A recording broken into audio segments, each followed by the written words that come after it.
Hello, hello, and welcome to Dissolve and Bloom, an experience of our exploration of creativity harnessed for planetary regeneration. Today, artists, musicians, ecologists, design scientists, and performers from all over the world will be sharing our visions of dissolving our separation from nature and blooming into regenerative and just futures. Like the mycelial interconnected network sporing out of the process of transformation, thank you for coming together virtually today to celebrate and catalyze change. This event is hosted by the Design Science Studio on the Vision Train, and we are an educational incubator for the art of the Regeneration. We are in a time of radical systems change. Decades of over-industrialization, alienation from nature, and othering are some of the primary root causes of global inequity, illness, poverty, and environmental degradation. But it doesn't need to be this way. We can imagine a different future, and we always have. We're questioning our social and financial systems to create a new movement called the Regeneration. The time has never been more ripe as Buckminster Fuller's vision of the design science decade is coming to life, with the vision to make the world work for 100% of life in the shortest possible time through spontaneous cooperation without ecological offense or disadvantage to anyone. The Design Science Studio's goal is to make art that changes history. We're creating a new narrative.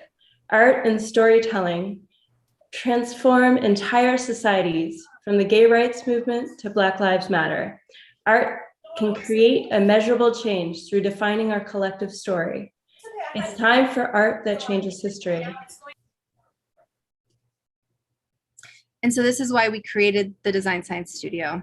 We created a place, a decade-long anticipatory art and design-driven accelerator to inspire a future that works for all life and empower global creators, systems thinkers, organizations, and initiatives to work together to imagine, collaborate, and create a regenerative future.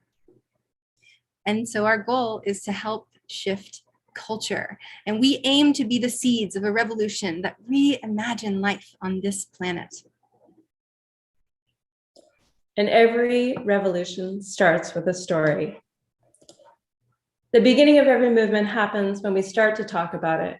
We're here to support and scaffold the visioning of a regenerative movement, a movement rooted in shifting from me focus to we inclusive, moving towards adaptation and complexity, and learning from our living systems and their interdependence that fuels all life. We are at a critical tipping point, and we have the choice as a species to work together to move towards protopian future and regenerate our futures. And so with the Design Science Decade and our collaborators and partners and all of the artists, we are moving in this most concentrated transition that we have ever experienced. We know that we have made all the right tools for all the wrong reasons, and we have what we need to shift to a world that works for 100% of life. And so we work to move through these phases to regenerate and celebrate and restore and reconcile, because the future is always first an idea. And today we will experience those ideas come to life. So thank you so much for coming together. These artist salons provide a sneak peek into the multidimensional power of the projects, of the artists, the developmental experiences, and they serve as an invitation for any interested participants to opt in and join the mission, to collaborate and co-create and catalyze a future that works for all. We want to thank the whole creative team that came together to make this possible, and a Spaceship Earth crew that is the foundation of the Design Science Studio. Thank you all so much. And thank you to all our partners and friends, community organizers who helped to get the word out. We are so grateful. And with that, we will hand it over to our master of ceremonies, Jurgis. Thank you, Jurgis. Hey, lovely human beings. How are you all doing? You feeling good? You doing good? Let me put the gallery view on here so I can appreciate all your beautiful faces. Lovely. I even got a couple of smiles back. Lovely. Mark, Strupi. Wow, Wow, so many good friends. Roland, hey, hi. We will be holding space for an extended period of time. And when we've done this on previous occasions, one of the things that we have learned is that visual feedback is extremely important. So you don't have to have your cameras on all the time, but when you turn them on, be deliberate. Know that you are entering another person's visual reality through this dark eye right there. And so just to remind you how this is going to work, I'm going to ask y'all just to come a little bit closer, come closer, closer. Nia, you too. Mwah. Let's start from a nice kiss. Yes, Harris got the kiss clearly. Very good. This is how we are affecting each other's mood. This is a demonstration that we are emotionally connected. And we, after the end of this long session, shall be more connected. Also getting a little bit better acquainted with what drives the different people in the studio and how we can collaborate to create, envision, and engineer a future that, as Roxy mentioned, works for 100% of life on Earth. And with that said, I would like to give the stage to Har Sur, a beautiful, beautiful being from the northern Siberian steppes, from Yakutsk, if I'm not mistaken. And she is half of Oloks. And if you have experienced her before, you will know that she's a person which is not only deeply connected to something that eludes worldly description, but she also manages to connect us, the spectators, with that essence as well. And with no further ado, I would like to give her the stage, and if you are welcoming her, you can send love and support through visual signals such as this one.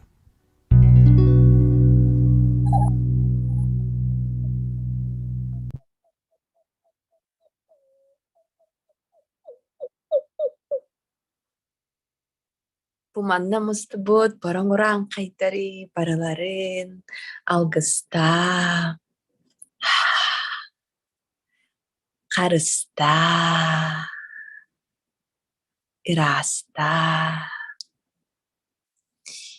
bargıtın ütüye künnen ağardalibin ühe orto allara doydular gıt beğat iskitiger bu andoydu ürdünen kutput sürbüt kengen kühüren tarhanan ütüner ağallın ütüner ötüstätin arçılannın arangatçılannın algıstannın dom dom domini dom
dissolve and bloom.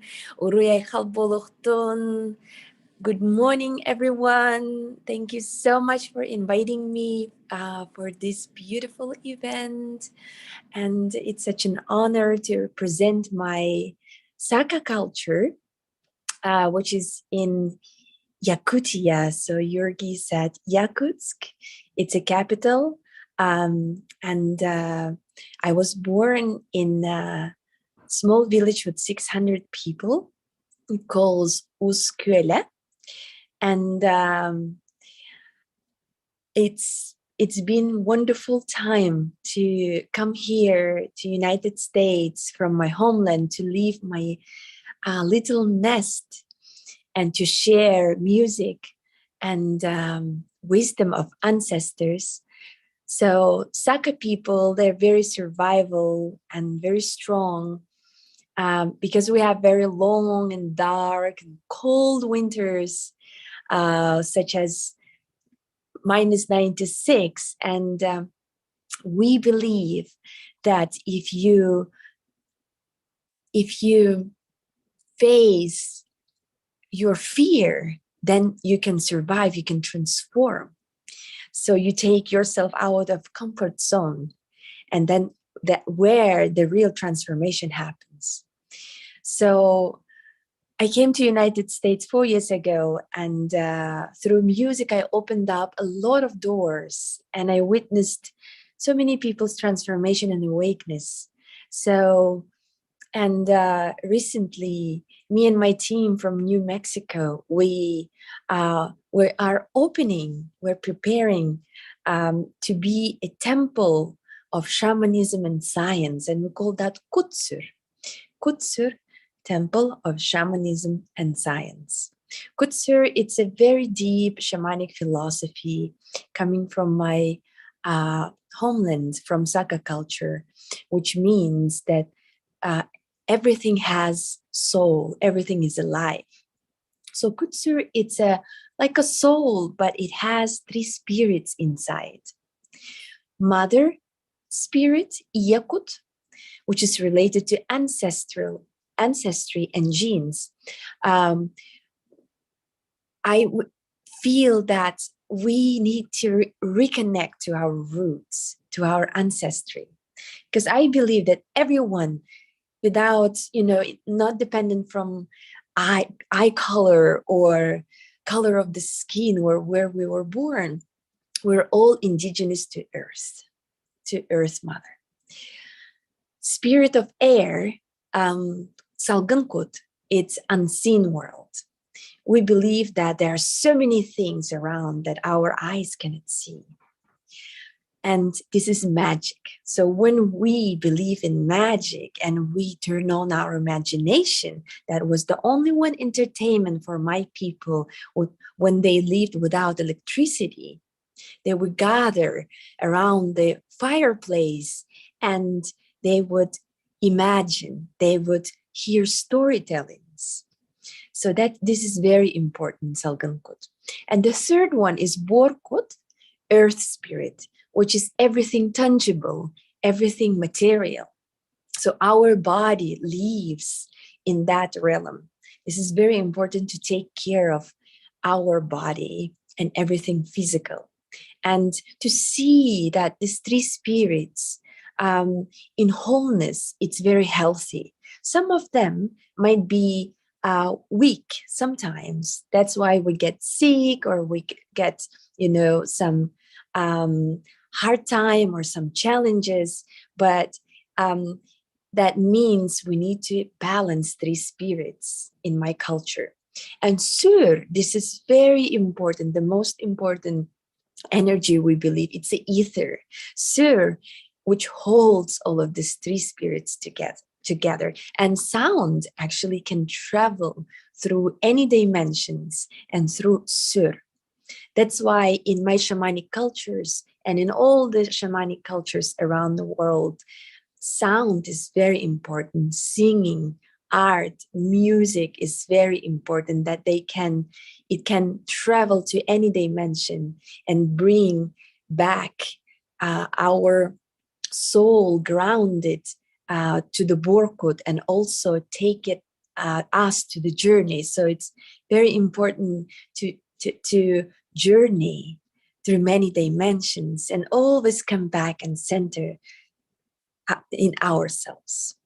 So therefore, I would love to, who are here, beautiful ones, today to open this beautiful space, this virtual space, which is another dimension. So, and it's very important to do some ceremonies to enter to this dimension, to honor this dimension, because this technology, it's very powerful that we can use for well-being of humanity and Earth. So I would love you to sing with me together right now, traditional song Toyuk, and the just, you know, you can turn on your sounds if you want, and let's sing collectively, like feeling your solar plexus with your breath. Take a deep breath in all together and say Jehe Boho, Jehe Boho Ho Ho. Those are very important sacred lyrics which opens up all three worlds with special sounds based on when you do you can feel it in your belly around your solar plexus. So in Saka language, we use a lot of sound. Okay, let's try it again. Take a deep breath in. Jehe boho, jehe boho ho ho. Good. So, and now let's weave this lyrics into melody, which is going to be like this. Jehe boho.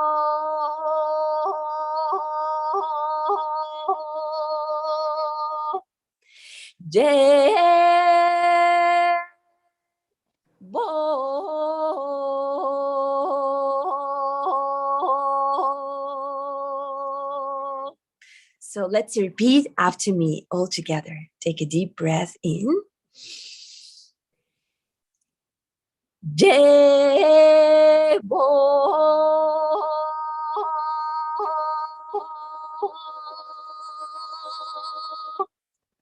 Take another deep breath in.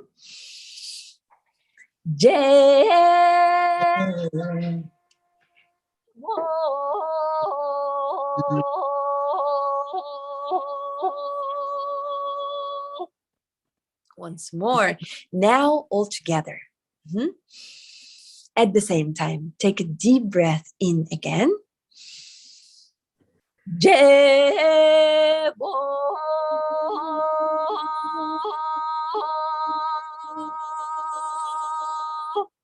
Once more.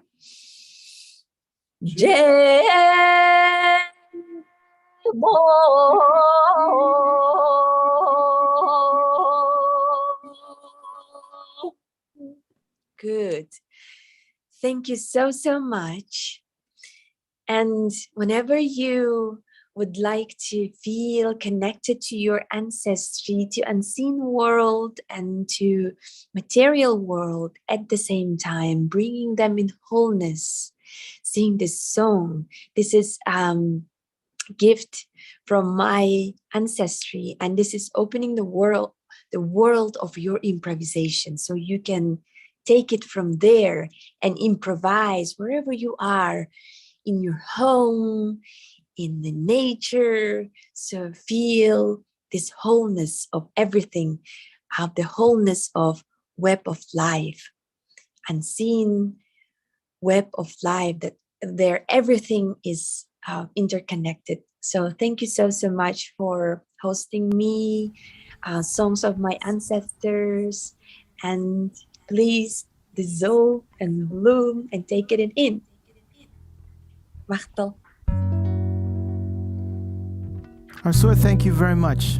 So very, very, very lovely of you to share ancestral and probably, again, is it ancient, ancestral? I think it's ancestral in a way, also indigenous in many cases. But the case with this wisdom is that it belongs to all of us. And again, many people think that it's something that we have forgotten, something that we have a lost connection with. And so you really understand that one of the important things that has to occur here is that if we are to reconnect with the wisdom, we need to reconnect with those that are connected to that. But one of the things that I realized working with the indigenous communities in Colombia is that very often they have no prerogative to inform us, to tell us, to share with us when we have been disrespectful, when we have plundered, pillaged, and we have downright made fun of who and what they are. So this is a very curious conundrum we're in when we are accepting another person's connection or stronger connection to source. And we have to face these issues such as what is cultural appropriation? How exposed do I need to be to that source so that I can call it my own again? The only suggestion that I would share right now is that we're a little bit deliberate with it. If we are in a space of trust, and if someone abuses of that culture, that we can call each other out. And I think that is very important because in spaces like this, when I'm with, for example, Amanda Sage, when I'm with Roxy, I feel that I'm at home. And I feel that if I say something that is wrong, something that goes against or a little bit askew of the collective wisdom, knowledge, or what we are all fighting for, that we can call each other out and we can talk to one another very openly. So I would like to invite you all to be open in this space. And not only when you share, but also when you are a little bit critical of one another. Because only then will we truly be able to transcend a lot of the problems which have brought us here. And that is to really believe that we have to look at ourselves and look at our well-being before we look at the well-being of the whole. And I personally here, to be honest with you, I become a complete hippie. I forget who I am, and I'm just happy to be with all of you lovely people. Now, that said, amongst you, I have such a deep feeling of resonance that I sometimes feel that I can make your words my own. And I think, Roxy, if you take that poem that we're supposed to recite and you put it in the comments right here, we can all recite it like we are a new Osho clan, like we are a new form of cult, but one that is also critical of everything that is happening. And to so avoid the pitfalls and perils of previous associations of spiritually enlightened warriors trying to do something positive for the world. So if you are not afraid to get a little bit wet with a little bit of collective hippiness from your own brethren and sisters, well, I think we can just put it up in the comments. Do you agree? And we can try and recite it. Are you up for this? All right. So in pure fashion, in the real fashion of pseudo-cultism, I invite you all to raise one hand. You can do this one. You can do this one. Whatever you can do this one. Whatever works for you. Whatever you're comfortable with. All right. And Roxy, maybe you can lead us through this as the high delegated priestess of this. I'll make the musical background. Ready? Here we go. I love you.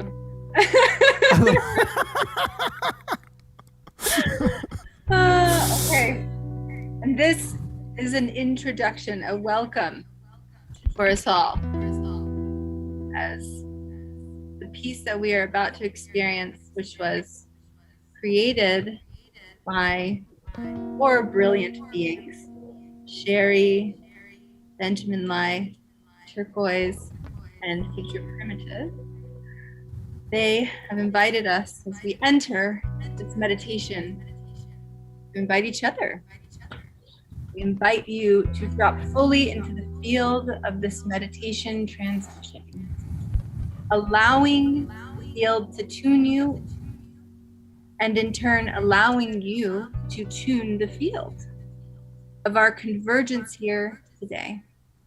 This toroidal process of exquisite harmonization is happening all the time around us with life. Now we are consciously engaging with this organic process to become an ever more aligned global community of practice, ready to lead with our uniqueness, develop emergent collective capacities, and feel the wonder of creation at the core of our beings. Absolutely lovely. Absolutely lovely.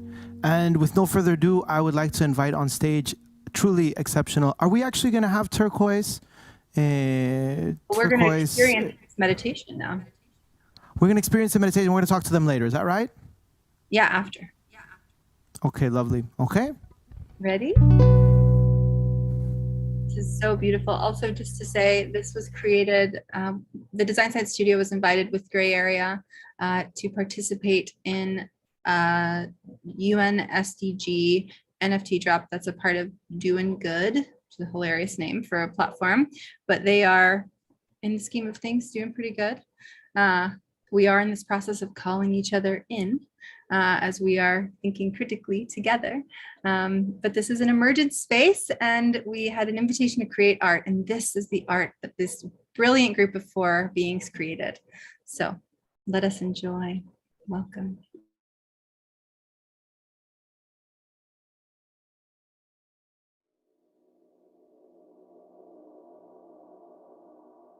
Welcome. Tuning our bodies, our instruments, to the humming vibrations of life, to the rhythms and pulse of creation. First, tune in to your own inner presence, the inner vibrations that make up your unique expression, your unique gift, you as original medicine for a healing earth. Breathe into the still point within your body. You are an antenna receiving and beaming. Even as you hear sounds around you, seemingly from the outside, allow this field of intelligence to reverberate within you as you become even more aware of the unique note that you are.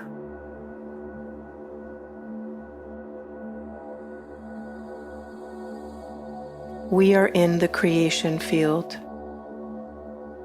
the sourcing field, the womb of life. We are tuning our instrument to the heartbeat of life, the earth's song, humanity's song, and your voice, your exquisite presence and essence has never been here before. And we need your note to join the celebration for collective thriving. Notice how every moment is an opportunity to tune our instrument, to drop into deeper trust of ourselves, a deeper love and appreciation of who we are and who we are becoming. This becomes an act of creation. Remember, know thyself.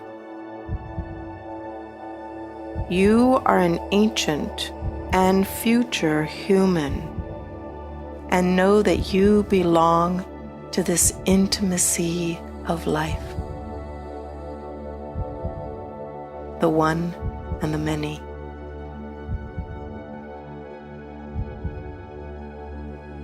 Feel your own delightful vibrations emanating from within.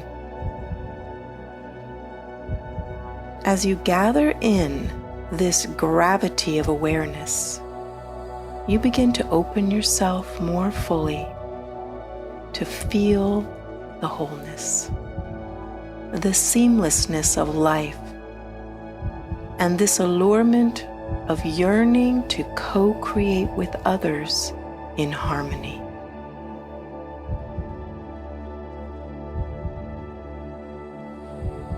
Struggle no longer belongs to this symphony of sounds. This emerging organic ecstasy, being fully present to life as a love story and to your perfect belonging in the harmony of the cosmos. Now feel the presence of others and their essences and their unique notes. Together, we are needed.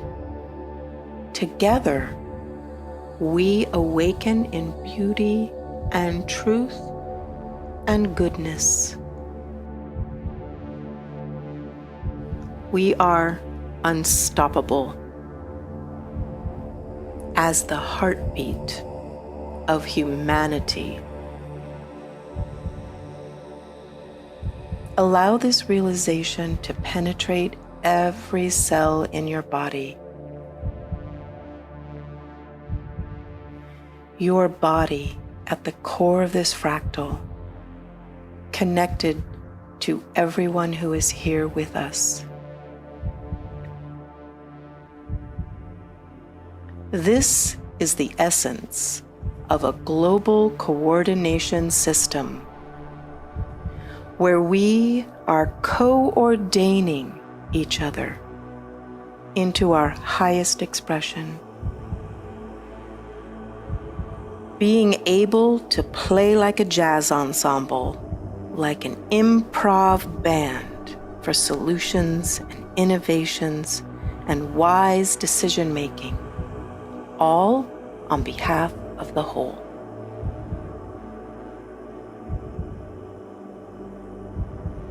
Feel how we can synergize effortlessly when we welcome others in their uniqueness and we let them shine and we join together in this beautiful song. Always grounded in our note, our capacities from this place to listen, to welcome the newness and the new harmonies. This is innate and is our birthright. Our bodies, like vibrating antennae, for our most amazing expression as we co-create together a world that works for all.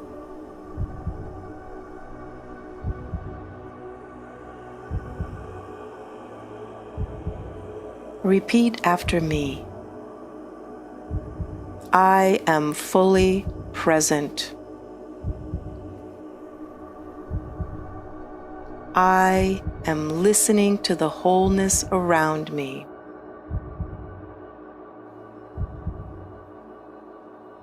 I belong in this song of life. We belong to this song of life.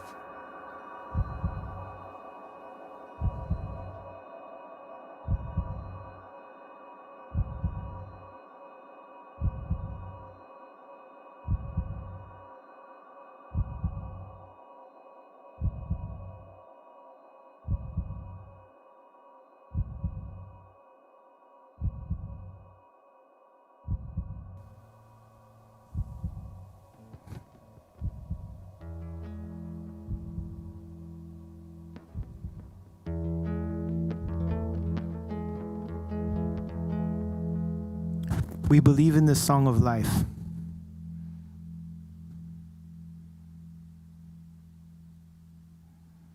Turquoise Benjamin, how lovely to see you. It's curious because I'm more used to hearing you than seeing you.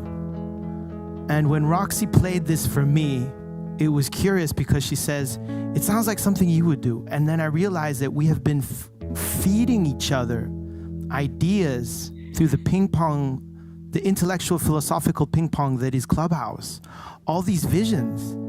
And so at some point you start realizing that it wasn't my idea at all. It was somehow incepted in these spaces where my voice becomes where your ideas becomes mine, where truly things become ours without property. We just feel that they resonate so deeply that you can't feel them as being something separate from your being. Benjamin, I think it's the first time I see you live on camera, to be honest, but we've chilled so much. I'm so happy to have you here, and also Sherry as well. Sherry, it's lovely to have you. I'd like to shoot one quick question for you, and I know that you're all very smart people, but about the importance of performance, of embodied art when it comes to invoking a new reality. And I know, Benjamin, you're really deep into that, and I know, Turquoise, you're deep into that, and I know that, Sherry, you're into that. So let's give you a couple of minutes to ping pong that question. Yeah, I would love to invite Sherry to share about the process of transmission. I think one of the qualities of that embodied experience of the creative process is it's allowing yourself to receive the larger intelligence of life, and that process of letting go of the smaller self to receive something that's greater than we can possibly comprehend with our minds. And one of the things that was so special about this collaboration is once we laid the conceptual foundation and invited Sherry to channel what was written there, she was able to drop into that field of transmission, and so it comes through her as her. But yeah, I'd love for you to share a little bit about that, Sherry. Oh, well, first I just want to say how I am in this, and that life is art. So the experience of being in this field, this design science studio field, is felt within my body, and that meditation is still rippling through us. And that connection that Snow Raven was saying at the beginning about sound moving through dimensions and through anything, it's kind of like when we actually move out of our conceptual as the only way, because we love the conceptual, we love the ideation. But I believe that we're leaving behind the age of concept and we're entering into the age of embodiment, which is like whole new capacities for us. And that meditation we just listened to and that chanting, oh my God, is like, I just invite us to like keep tuning ourselves and dropping in more deeply, because if you didn't know this already, this is a good data point. You have within your body, talk about embodiment, 5 billion miles of DNA coil. So if you think that you've tapped into your greatest potential, I am here to remind you that there is so much more that we are doing together. And that's the other thing I just want to say is that when we do get out of our mind, like my experience lately has been of like it's a veil, the self-critical story, the mind saying you can't, it's not enough, or whatever the limiting beliefs are. And especially in the art of the act of creation, the minute you just kind of claim that as like a declaration and an invocation to yourself, there's like, whew, and the veil dissolves, and there we are in our creatorship.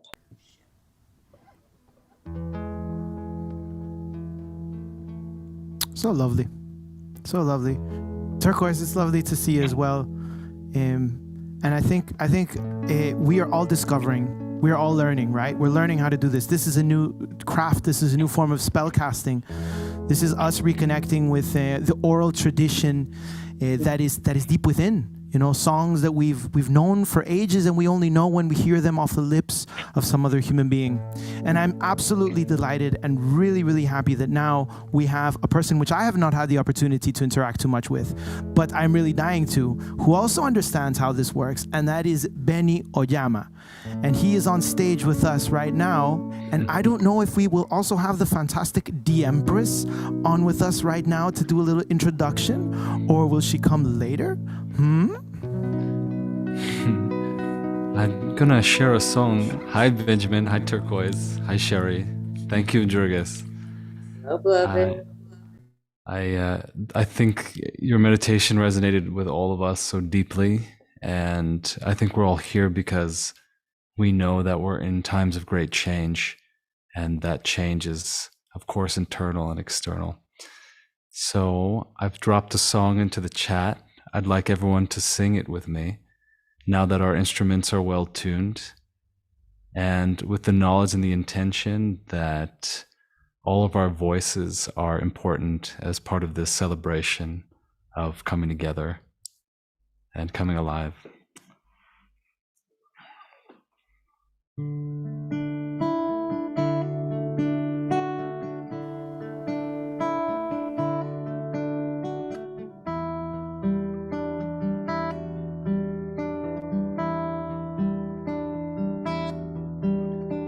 I know I belong to you.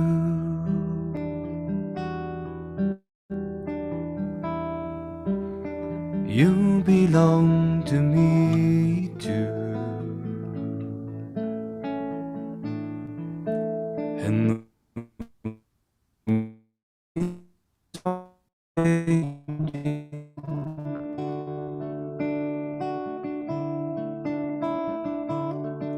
I see the light in you's the light in me. Together for eternity. And the winds are changing.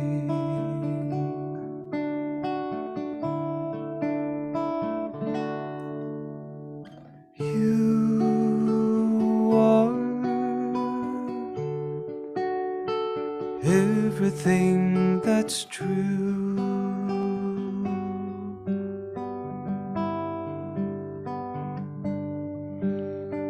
I am reflecting back to you, and we are the winds that are changing. So if you think you got it, please sing along with me.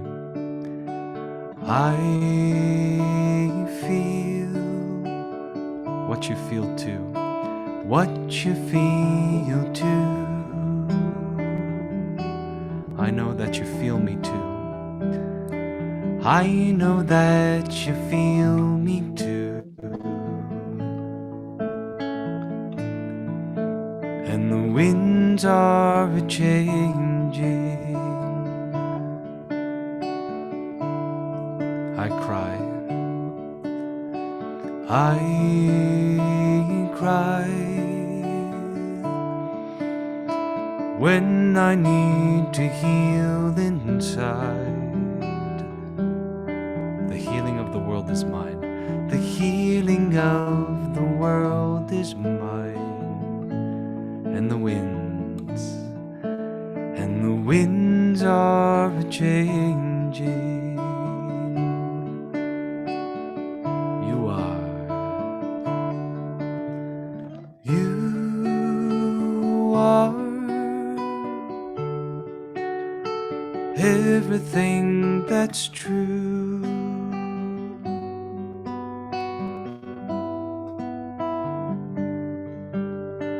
I am reflecting back to you, and we are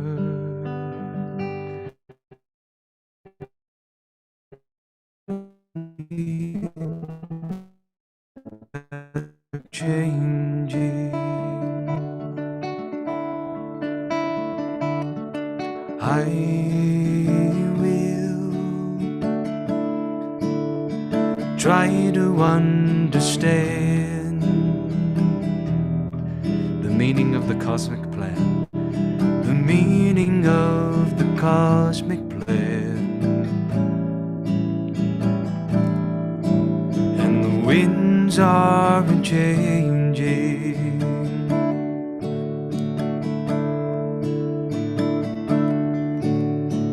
Let me listen to your pain.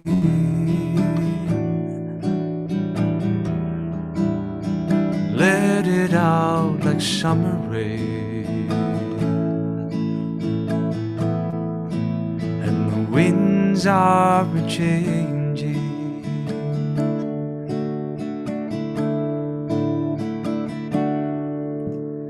You are everything that's true.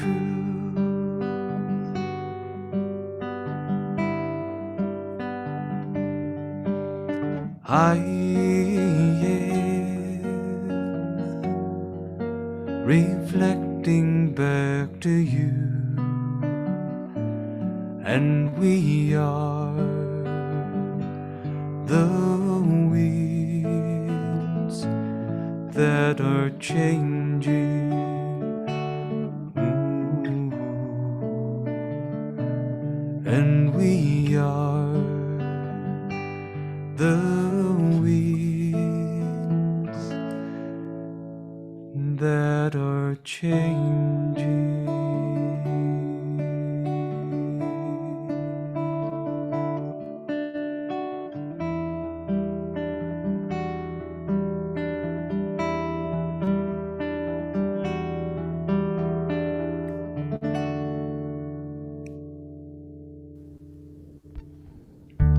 Yes, we are. I'd like to introduce a really special person now who you may or may not have met here. The Empress is a dynamic social sculpture practitioner. Diane is invested in regenerative artivism for belonging, advocacy, and placemaking for African heritage diaspora communities. Diane works into the unknown using the imagination. So keep this train rolling. Please warm welcome as your sister, as we're all here, brothers and sisters, in this beautiful missional exchange. The Empress, evoke.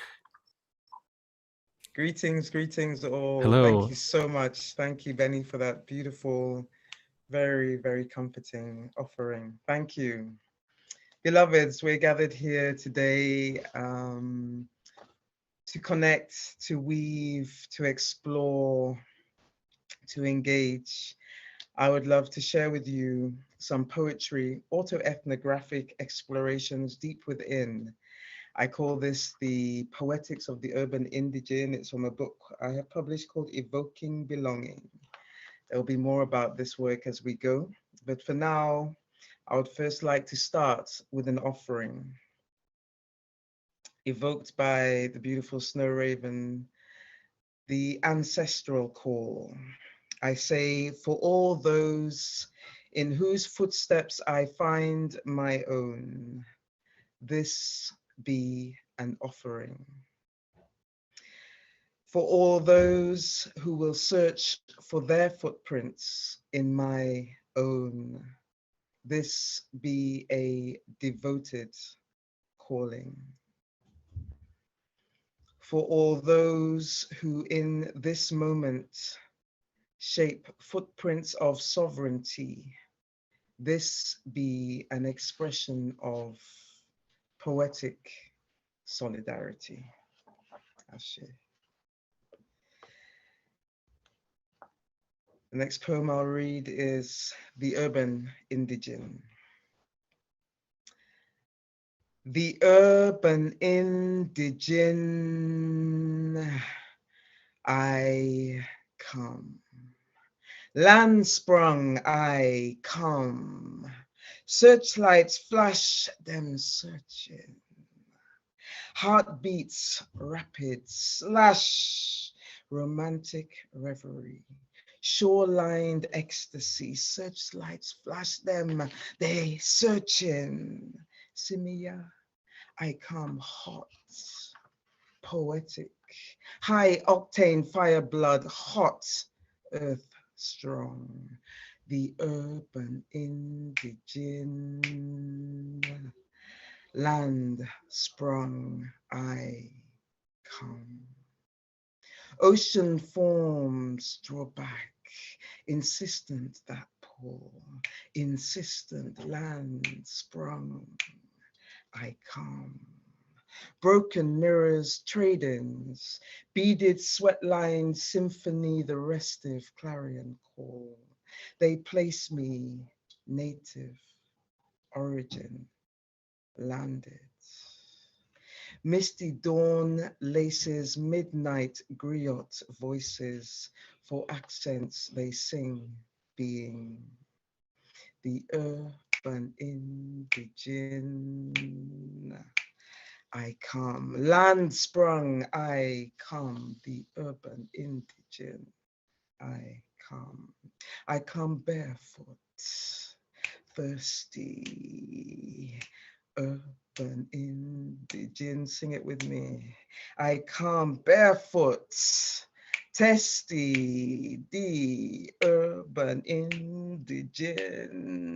I come barefoot, vigilante, excavating indigenivity, land sprung, I become. Thank you. This collection of poems is separated into three spaces: the ancestral calling, home, hearts, and also hope, which is the third part. So I'll now read a short poem called Tidal Waves. This is from Home. Tidal waves, crossing lines, waves of triangular ancestry, trace bridges to deep censored ecology. Threading mournful soliloquy, Ubuntu pearls, corset collective memory. A history of othering, negation of being, souls adrift, no anchoring. Tidal waves under crescent moon. Ashe.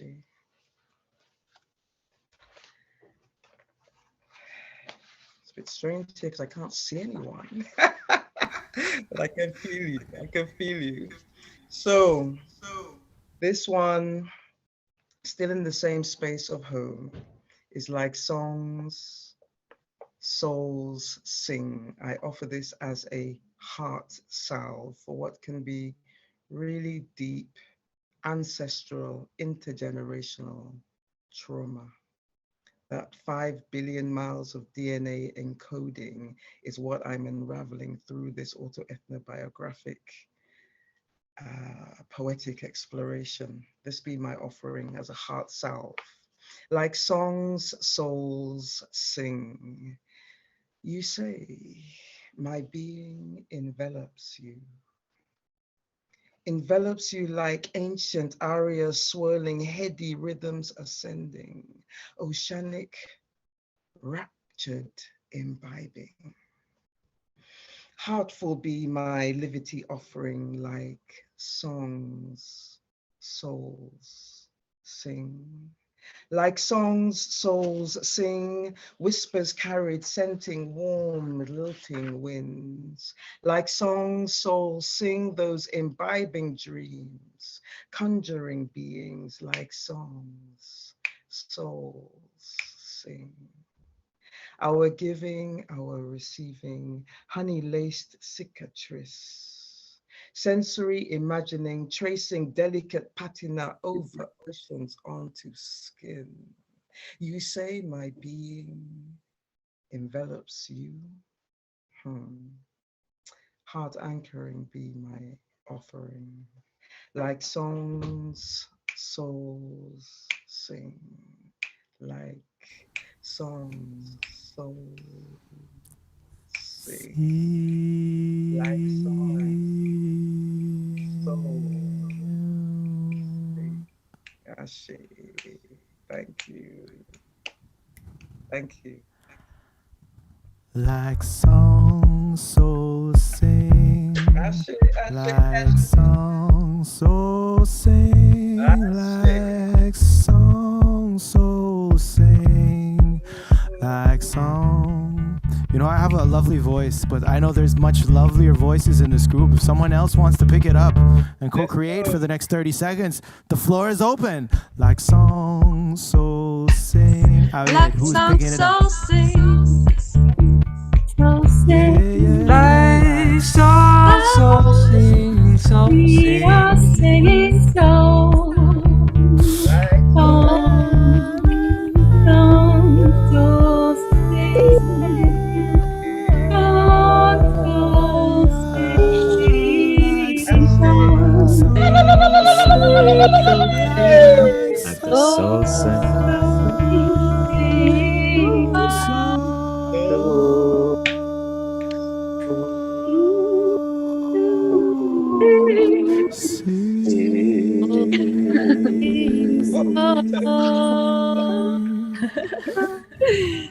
Song soul sing. For a song impresses his soul.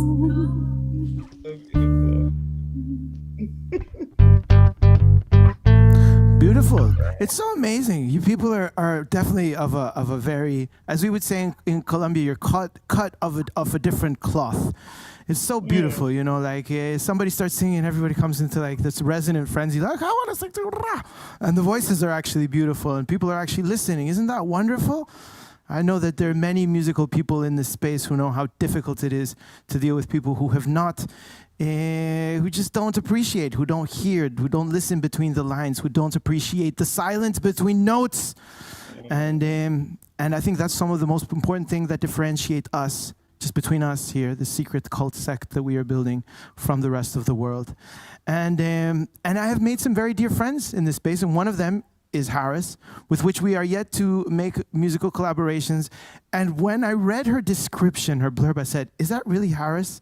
Again, you are an ephemeral, amorphous being of creativity, which cannot be pinned down by words or some form of descriptions. You are raw creativity. You're absolutely brilliant and amazing, and everything I've seen you do is just warms my soul.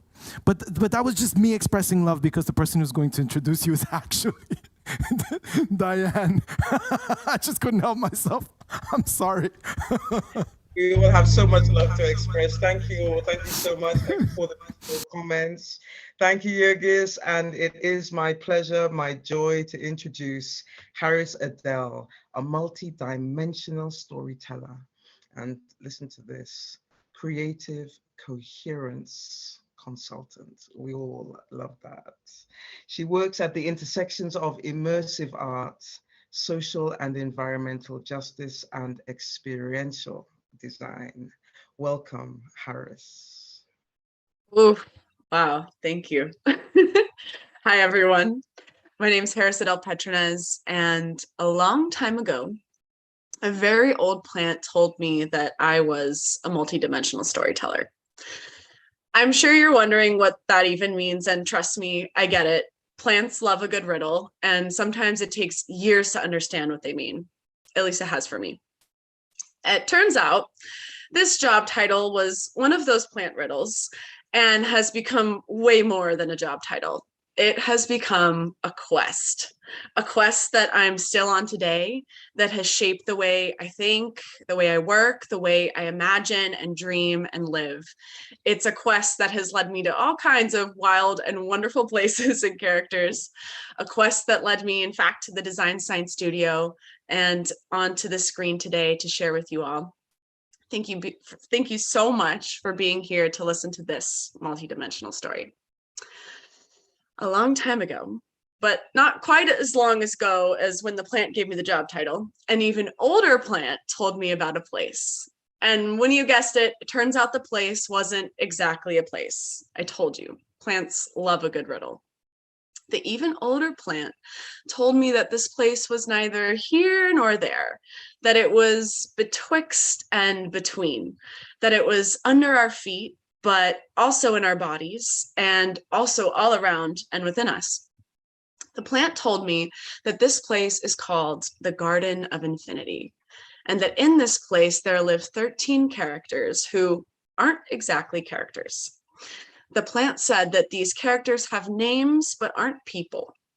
They have many mouths but a single voice, many forms but a single body. They are 13 uniquely different beings but have never been separate from each other. The plant said that they wanted to share their stories with me, and that as long as I listened closely to their stories with my whole heart, that I could share them with the world. I'm not one to turn down a mystical quest from a magical plant. And so for the past 7 years, that's exactly what I've been doing. I've been listening with my whole heart to hundreds of stories. And today, I'd like to share just one of many stories from one of many characters with you. An ode from a character named the Decomposer. So who is the Decomposer? The Decomposer is the archetypal essence of decay. You can meet the Decomposer in the mycelial networks under your feet, in the vultures flying overhead, in the bacteria in your gut, and in the many wonderful fungal friends we know and love. The Decomposer is the essence of compost and speaks to us when it's time to break things down, lay them to rest, and regenerate new life from what is ready to complete its life cycle. But first, to be able to hear their story, I need to take you very vibrant. to put yourself on mute. Very like, I was just kind of. But first, to be able to hear their story, we need to get quiet. So I need to take you to where they live in the Garden of Infinity. So you're invited to sit back, relax, and journey to the realm of the Decomposer. Take a moment to close your eyes and take some slow, deep breaths. For the Decomposers live in the dark underneath of things, the below between spaces, the silent, still, deep belly breathing places. Down, down, down. Down below your feet, past layers of concrete and stone, into the moist, rich, cool underbelly of the earth. There's a teeming city of millions of decomposers doing what decomposers do best, breaking it down. If you get low and quiet enough, you can hear them telling their stories or singing them, or sometimes slamming them beat poetry style, or sometimes simply speaking them in a language older than time throughout the Garden of Infinity. Ah, I can hear one now. Let's take a listen. But remember, to hear their story, you must listen closely and with your whole heart. When you've been laid in the bed of earth, who do you think returns you to you? Slowly and slowly, we remove the parts that no longer serve. All of the sum of its parts return to the parts. No more whole, no more worry, no more concern over what is and what was and what could ever have been. Don't worry. You'll be, you'll be, you'll be. It's really so easy when you relax, when you release, when you surrender. You don't have to work anymore. We gently in our little hands remove everything, that embarrassing feeling when you were 12, that wonderful triumph after college, on your wedding day, a lost job, a war, an infidelity, a disaster, lost money. What money? A birth, a death, a birth, a death. You don't have to carry it anymore. We'll carry it for you. For a moment anyway, as we take it out and away, out and away. You don't need it anymore. We don't need it anymore. We'll plant all the parts of you here and there and here and there and there and there until with every planting, you'll bloom anew. And we'll watch you and tend you and honor you. In the beginning, there was nothing. There was just the ebb and flow of the cosmic ocean. Before even time awoke, there was nothing. And what a great gift. What an absolute honor it is to return you back to the nothing again, where you don't have to be anything but the ebb and flow until you decide to be something more. And when you decide, it'll be ready. All the parts that have been laid to rest, we're watching them for you. We're tending them for you. All of the atoms return to the ocean. All of the atoms return to the what was, are waiting to become the what will be. In the darkness of the void, all possibilities exist. In this field of pure potential, there is rich compost, dark soil ready to be planted with the seeds of what is to be. Your vision, presence, and noticing crystallize this new reality into seeds. I invite you to look around with your eyes closed first into this darkness, knowing that the future is always first a feeling, a sensation, a glimmer. I invite you to plant the seeds of what is to be into this fertile darkness. What whispers of what is to become do you hear? What glimmers of the new world do you notice? What do you see? What do you feel? What conversations do you overhear? What smells are wafting through the breeze? Take a moment to explore the landscape of what is emerging, allowing yourself to open as a vessel to this new world birthing into being through your ability to imagine it, feel it, and sense it. And as you open your eyes and come back into the room, know that this new reality already exists deep within your heart.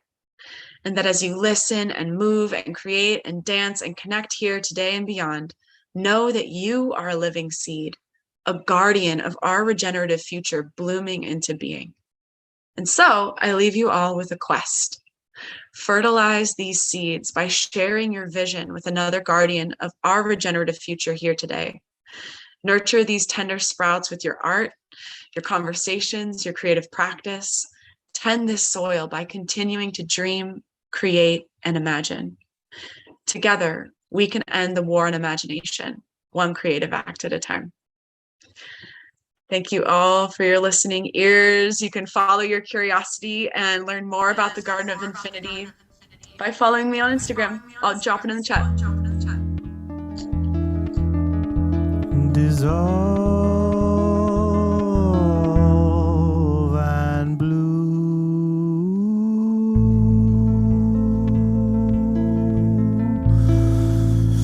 My dear Harris, I still have to disagree with you. I don't think you're a multidimensional storyteller. I mean, you're a downright intergalactic multidimensional poet. That was poetry to my ears. You put me in under a spell. That was so beautiful. It's so lovely. And it actually addresses one of those very deep fears we have, like what happens to us when we die. Like they ask what happens to the fear the river feels when it comes to the ocean or to the sea. It's asked, do we remain ourselves? And that certainty that we will not only remain ourselves, but we will actually become more ourselves when we dissolve and bloom into something new. Mwah! That's so beautiful. And now we have Roxy with us, who's going to introduce a person who's very dear to her. So I'm going to keep my lips closed and sealed. And let you take over, my dear. Well, first, I will honor Sweet Harris again. Thank you, brilliant being, for trusting that vision, for hearing it, following it, and that it brought you here. Gift. This earth. And I look forward to seeing this project continue to take root in all of its different forms across interactive art worlds and oracle decks and so much more. And as a perfect and beautiful segue, I get to introduce one of my best friends for so long. We have known each other since we were but wee sprouts in Tennessee. My dear friend, Victoria Fillmore, who is an inspiration. Victoria is a tried and true community herbalist whose entire business has been built upon making remedies for any and everyone who came to her in need, including me. Her passion lies in seasonal and bioregional medicine, with the belief that what you need is already out there waiting when you need it. In Victoria's words, knowing what's beneath your feet, what to nibble on, and how to use it is not only a birthright, but a superpower we all have access to. She has created Cedar Hill Homestead. It is a curated blend of handmade items that reflect her life as a homesteader and an herbalist. And in her words, when homesteading, you rely on your land for everything. And this creates the most beautiful reciprocal connection to nature she has ever seen. If you are interested in learning more about how to steward the area that you reside, look to a local homesteader to learn more about the ethnoecology of that area, which is what Tori will share with us today. Welcome. Thank you. I do feel like that was such a good segue, and I really loved everything that was said just a moment ago. So yay, I'm excited to get to share after that. All right, so yes, I'm Tori. I'm an herbalist and the creator of Cedar Hill Homestead and Apothecary. My homestead is located in Tennessee in the South, and so a lot of my inspiration here in the South comes from the origin of place, the history here, especially within people's relationship to nature. And that's really what ethnoecology is observing over time the way people interact with their environment, and not just the nature within our environment, but as society grows and we have to adapt and the plants have to adapt. So within my homestead here, we have our chickens and our goats, which help feed our compost and help till the soil before gardening. And when weeding out our garden beds, we get to give those more invasive, nutritious herbs back to them, and then they feed us with eggs, milk, and meat. The South is a really special place because these types of practices are not uncommon, nor are they new ideas at all. Part of the beauty here is that this exact way of living is how folks have survived here from the beginning of time. And though we can say that about a lot of places, there are a few places in the South that are still doing it as much as we are here today. Herbalism and permaculture in the South has just been historically a part of life and a means of survival in an area that's been a little more forgotten by society. We've had to grow our own, raise our own, and make our own for as long as we can remember. People in the South reuse the same, aluminum foil on their pots and pans, a well-seasoned pot and pan, and have home remedies in jars without really calling themselves herbalist or sustainable. And that, again, is just part of that relation to the environment here. Lost my place. So yeah, these folk remedies of the South were really born into the world out of necessity and pragmatism. And most of the knowledge that I use and that a lot of other people here use today is a mix of indigenous First People, Black, and European settler influences. The South's melting pot of influences has really inspired my love of ethnoecology, which is very similar to ethnobiology, which is looking at how plants interact with each other, except we're really putting people into that model and seeing how we observe those relationships in nature and then interact with them. It is fascinating to me to learn about the ethnoecology of the land that we steward and live on, and I encourage others to do the same, whether in cities or more rural areas. When you learn what pre-colonial life looked like, you can really start to reflect on what changes cause certain adaptations in plants and people. And you can really begin to understand that most of the invasive species here were brought as useful medicines by settlers to have crops that they knew and could rely on. Plants have been adapting long before people and civilizations force them to. And this is really where what Roxy quoted from me earlier comes from, of the idea that for every human condition you can think of, there's already a plant out there waiting to help you. Some ideas of ethnoecology that are more common and that you might be familiar with are things like companion planting and the Three Sisters gardening practice. These are things that came about through observation and seeing that these plants already work together in relation. And so why not use those to support our food systems? So with the Three Sisters gardens, you have corn, beans, and squash. The beans provide nitrogen to fertilize the soil while also stabilizing the tall corn. Their roots help aerate the soil and maintain water retention. The corn provides tall stalks for the beans to climb so that they're not squashed by the big sprawling squash vines. And the large leaves of the squash provide shade and can prevent some of those more invasive weeds. So the idea of companion planting being that you are using plants that are already in that reciprocal relationship with each other. Some of the plants may ward off pests, whereas some may attract insects to help pollinate the fruits. Some may act as a decoy to pests to draw them away from more valuable or vulnerable plants. And again, these are things that you learn through studying these plant interactions. And when we're using them for our food systems, they become our interaction with the plants, which is the ethnobiology and ethnoecology. Traditional tending practices like these and things like slash and burn have historically supported habitat productivity for native species, contributing to their resiliency in constant fluctuating environmental conditions.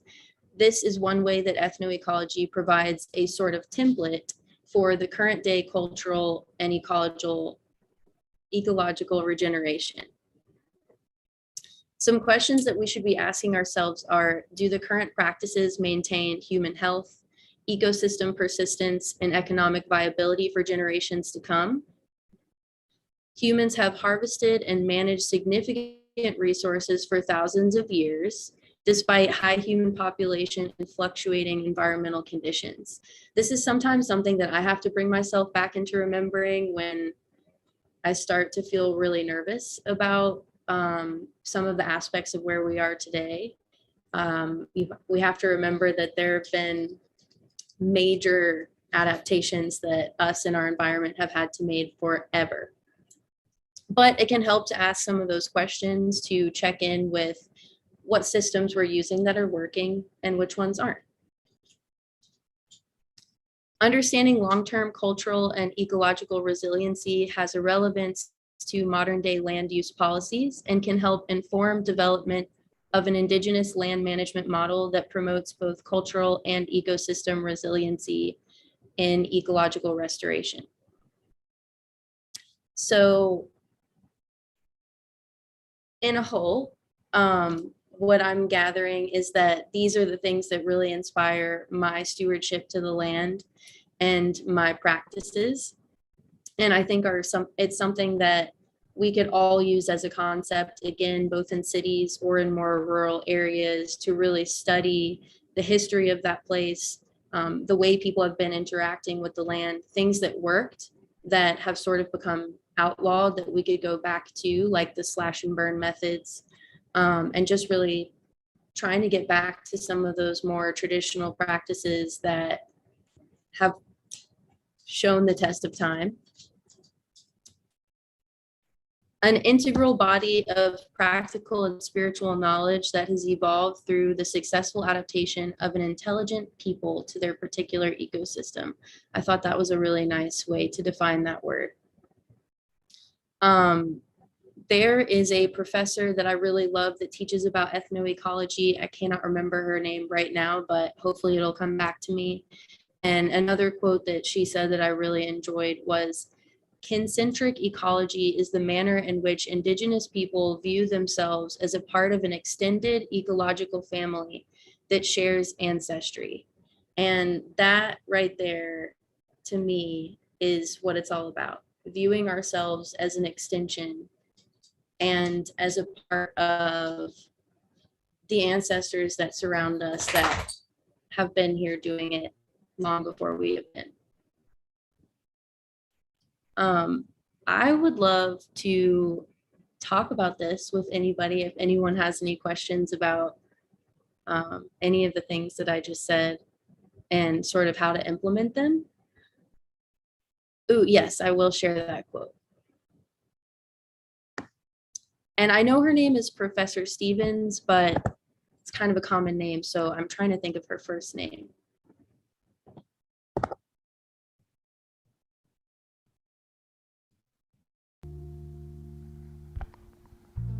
Tori, are you going to keep looking for that? Or, oh, look, we have a raised hand from David. David, perhaps you know who we're talking about. Oh, my raised hand was before that question.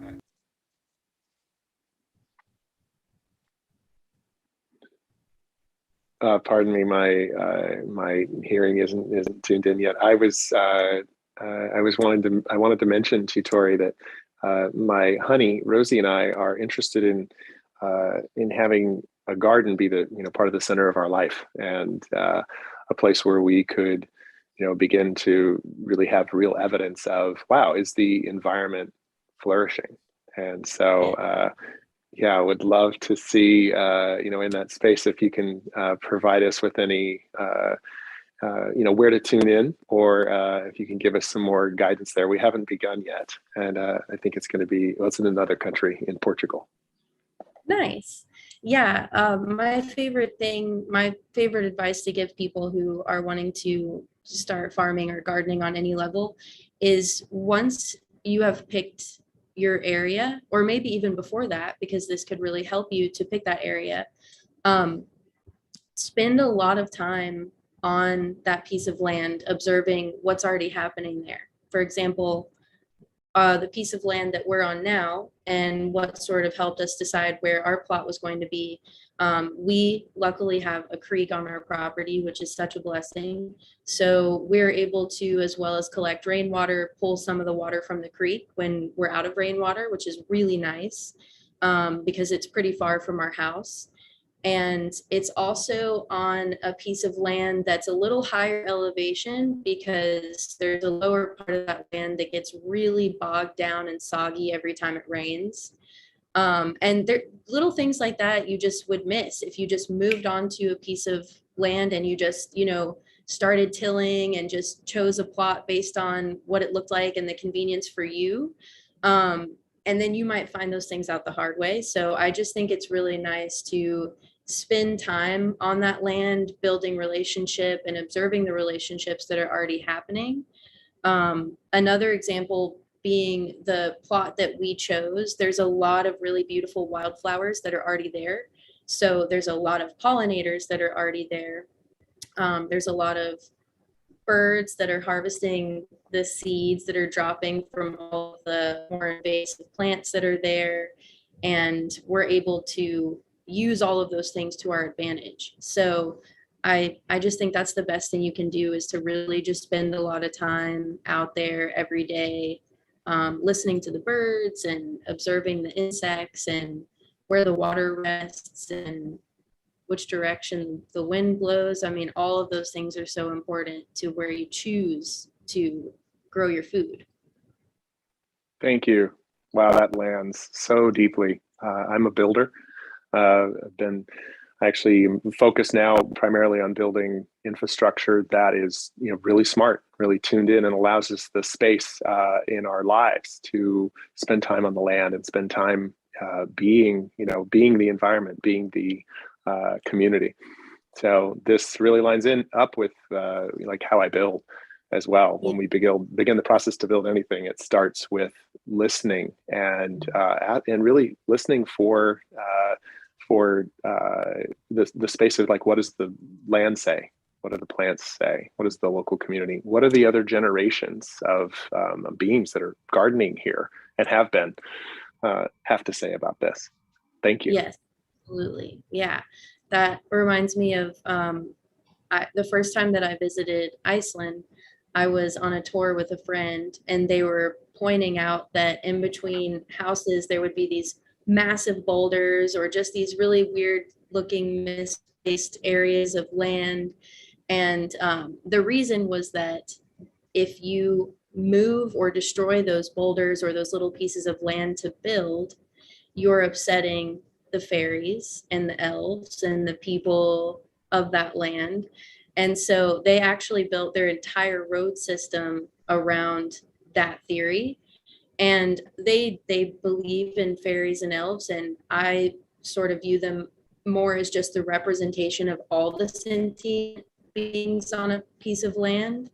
But I thought that was really sweet that a whole country was on board with that, as far as building. I'd love that. For me, it's pointing at the honoring of values, like really the orientation to us in our cultures to discover what's important to us and what do we truly value, and then orient here around that. So thank you. Yes, thank you. Oh, I know you're coming to a close. I just, on that thread, Tori, about nature spirits, it's so fascinating to me personally with the land. You just spoke about the fairies and stuff, but the nature spirits, I don't know if you can comment on that with the time allotted left. Yeah, comment on just general. The nature spirits are Michelle Smallwright's and Findhorn, the way that they built their gardens in a circle. It was very specific with the nature spirits guiding them. I was just curious if that was something that was on your plate. Oh, I don't know about that specifically, but it sounds very in line with everything that, I support and have been talking about. And I just think that those types of writings, like I think of Tolkien and a lot of those things, are such a good entryway for people to, again, view as sort of a representation of all of the entities. And I think for a lot of people, it can be more welcoming at first to have not simpler ideas, but, these folk stories of the spirit people and elves and fairies. And then you sort of come into it on your own as like, oh, this is everything. This is all the little noises beneath the grass, above the trees, in the water, in the wind. And I just think that's so cool, because those types of folk stories exist in every culture across the whole world. It's so beautiful. Yeah.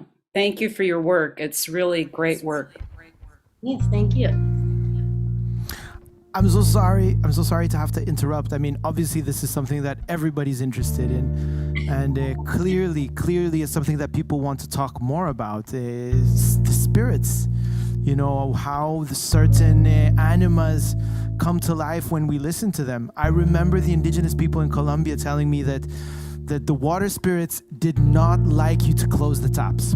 which is completely counterintuitive. They don't like when you close the top. Water doesn't like it. You have to keep the tops open. So what they do is that they open them just a little bit, and they have that thriller movie drip, drip, drip, drip, drip, drip, because music likes to flow.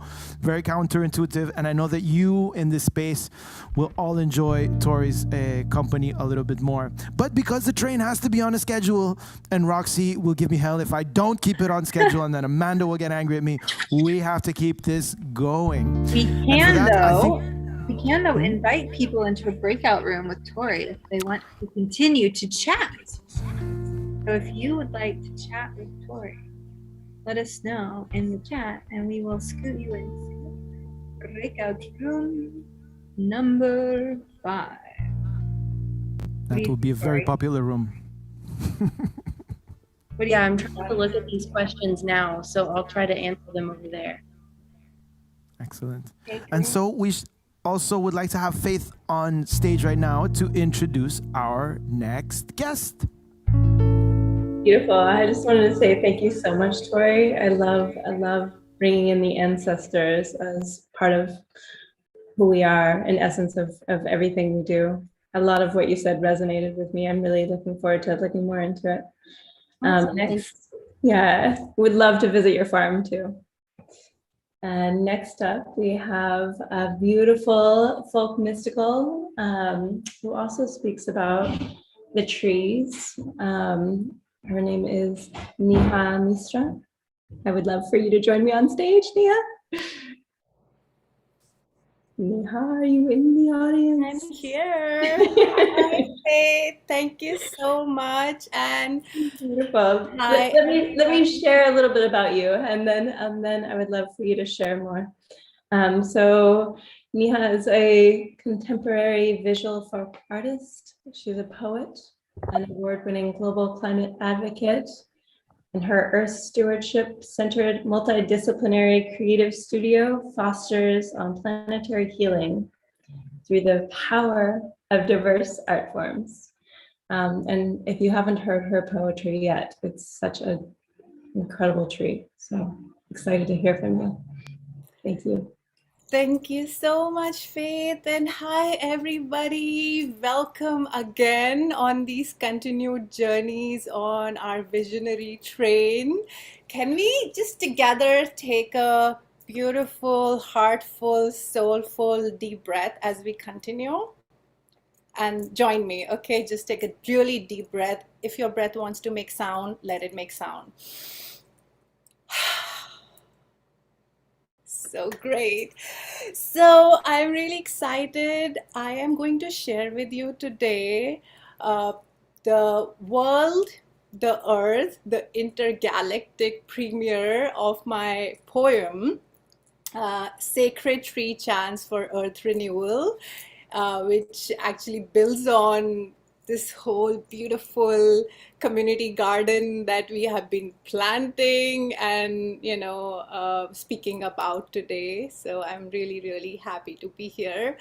This poem you're going to see in a moment, and I hope Roxy and other folks, I hope I can share my screen. So if you want to make me a co-host while I share a few words about this poem. So this poem is a part of my Design Science Studio project, which is called Sacred Futures Reimagined, Sustainability Lessons from Ancient Tree Teachers. So this is my work on trees is really inspired by what are the ecological, mythological, spiritual, futurist lessons that we can learn from our ancient tree elders. And in this poem, you'll see a weaving of trees of the land of my ancestors, India, from which I feel a deep sense of separation and exile during this pandemic of last 2.5 years. I haven't seen my elders in such a long time, my tree elders and my elders in blood also. And while embodying a lot of grief of separation, but also grief of these times our world is living through and dying through presently, I also recognized how much trees on the Turtle Island and my treehouse home on the edge of Washington, D.C. and Maryland, how much I have been held. So this is really my ode to tree elders around the planet. And I want to give special thanks to whole of Design Science Studio team that has just encouraged me so beautifully to just go with my visions and to expand my horizons. So in addition to the poem, you'll see my magic tree land that is also part of my visual art practice. So as I share this video, please, I invite you again, take a deep breath and enter this tree land with me. Trees from India, trees from the Turtle Island, and tree ripples from around the world. And if you want to maybe behold memory of a tree or trees that are really special to you in your life. So here we go. Let me just it. Can somebody give me a thumbs up? So Neha, we can see it, but it doesn't look like you shared audio. So if you click reshare and then click optimize for video. Yes, let me do that. Okay, coming up now. Oops, wait.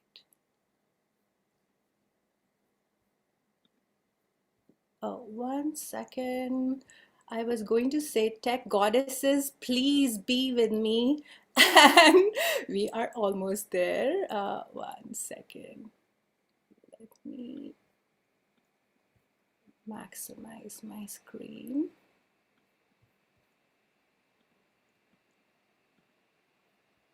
One second, y'all. I'm just trying to figure out how to go to my big screen. New share. Okay, let's see. Yeah, you see it? Yes, we do. Okay, great. Here we go.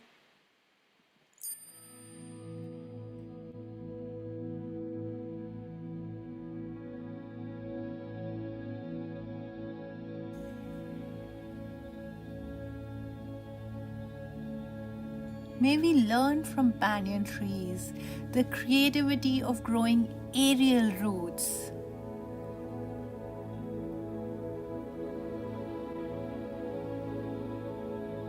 May we learn from oak trees the engineering of inner depths withstanding violent storms. May we learn from neem trees the healing power of bitter medicines in fragmented sugar lands. May we learn from magnolia trees the artistry of unabashedly embodying our colorful magnificence. May we learn from coconut trees the tending of tenderness in the heart of hardness. May we learn from weeping willow trees the beholding of old grief, even as we sow new seeds. May we learn from tamarind trees the weaving of wide canopies made by dance of tiny leaves. May we learn from sequoia trees the regenerating passages of purging wildfires. May we learn from sandalwood trees the chemistry of preserving our fragrance through snaky entanglements. May we learn from birch trees the shedding of old skins for welcoming the future now. May we renew, may we renew, may we renew.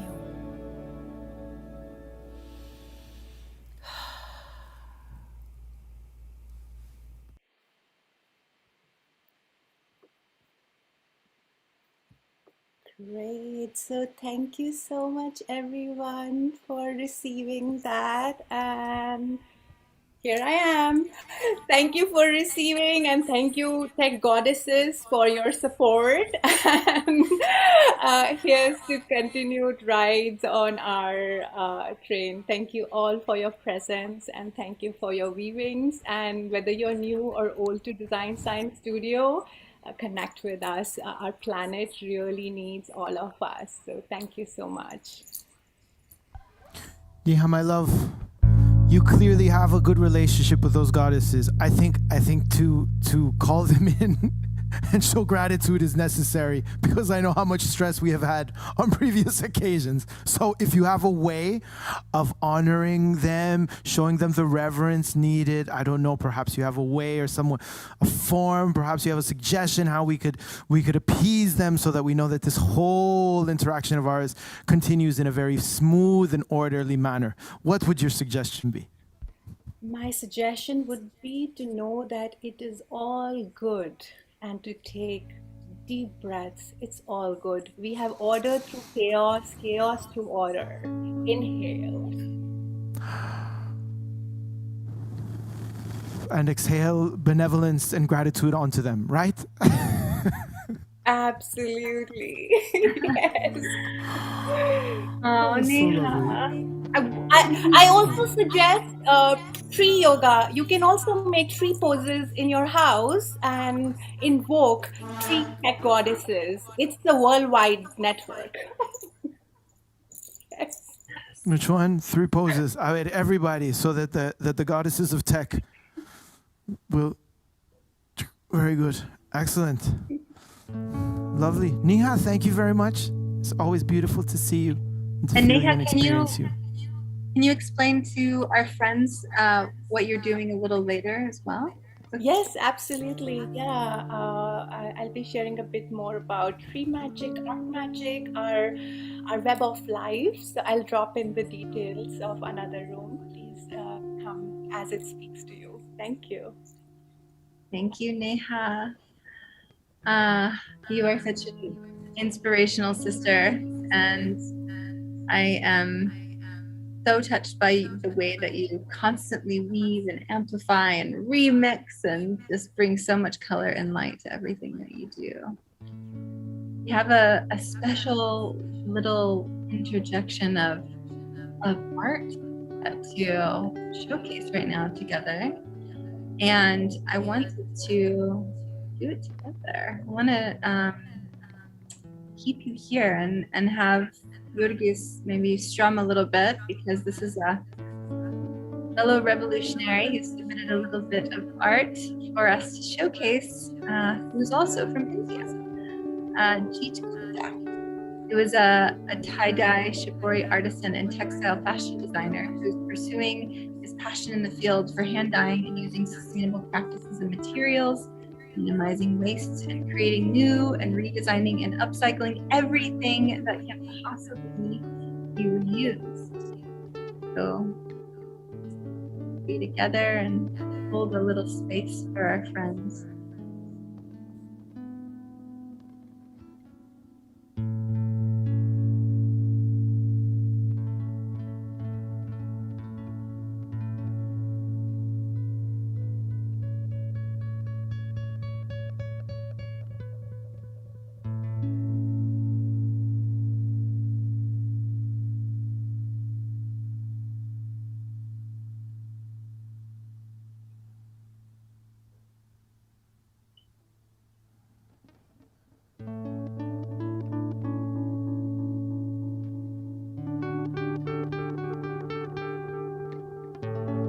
Did I do the wrong one? Ah, okay, I'll start it again. Ready? Go. Nice. My friend Stephen Raspa says it's gotta be a little rough around the edges. Otherwise, it's a little too perfect. You gotta know that it's okay to fuck up sometimes.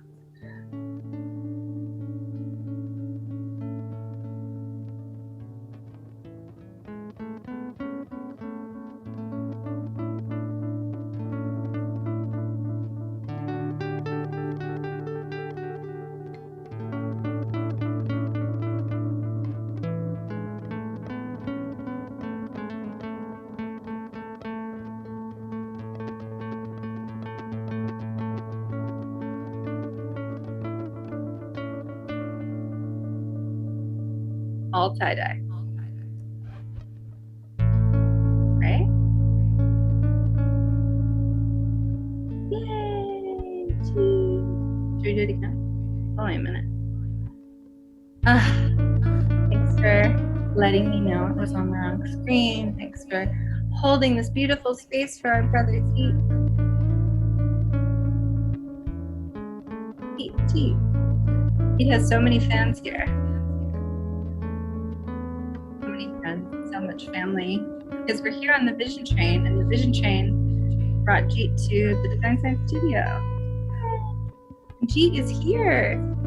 Jeet, do you want to say anything? Say hi.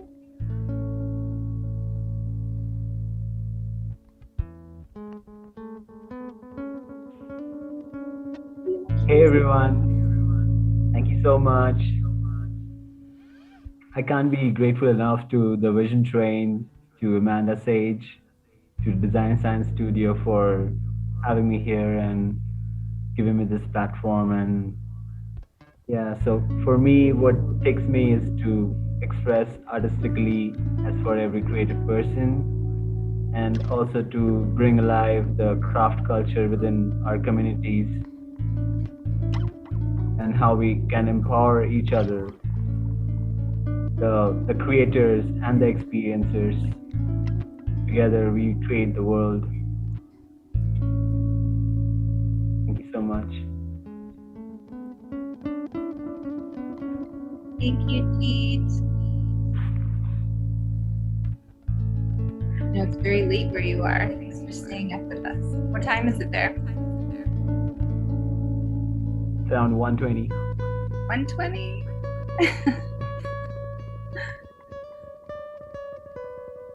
We're so grateful for your art, for your heart. And now I will introduce Nick Marks, also known as Future Meme. So, Nick Marks is an artist who draws and then creates the future. He co-created the first digital creator economy, TurboSquid, in 1999. If you're nerd famous, if you're nerdy, then you might think Nick is nerd famous. In 2018, he minted the first NFT ever to mention the words metaverse, and currently he's co-creating Super Reality. We are so excited to get to geek out with you, Nick, and to have your mastery of taking complexity and making it accessible as a part of this collective. Thank you, Roxy.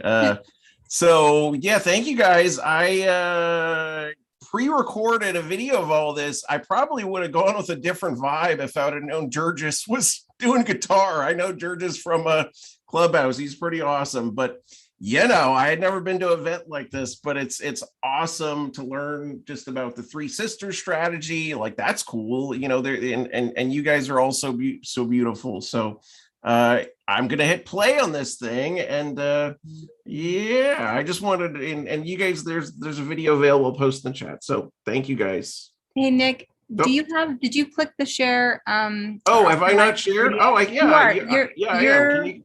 You're sharing, but I can't see your audio is connected. So if you share, and you don't even have to take it off. You just re-click share, and at the very bottom left it says optimize for video and audio, so that it makes sure to share. That's a good idea. Audio, right, let's do there. Optimize for video audio. Boom. Yes, bam. I'll even plug their classes. They have really great classes. All right, can you guys see? Yep. All right, let's try this. Hey guys, so yeah, thank you for having me. All right. Hey guys, so yeah, thank you for having me at the Design Science Studio and the Buckminster Fuller Institute. It's honestly, no joke, or really, it's an honor to be here. I've seen beautiful ideas, beautiful artists here, and it's just cool to be invited. So thank you, and yes, I'll even plug their classes. They have really great classes. So this video's got to be 7 minutes. I've already gone 30 seconds.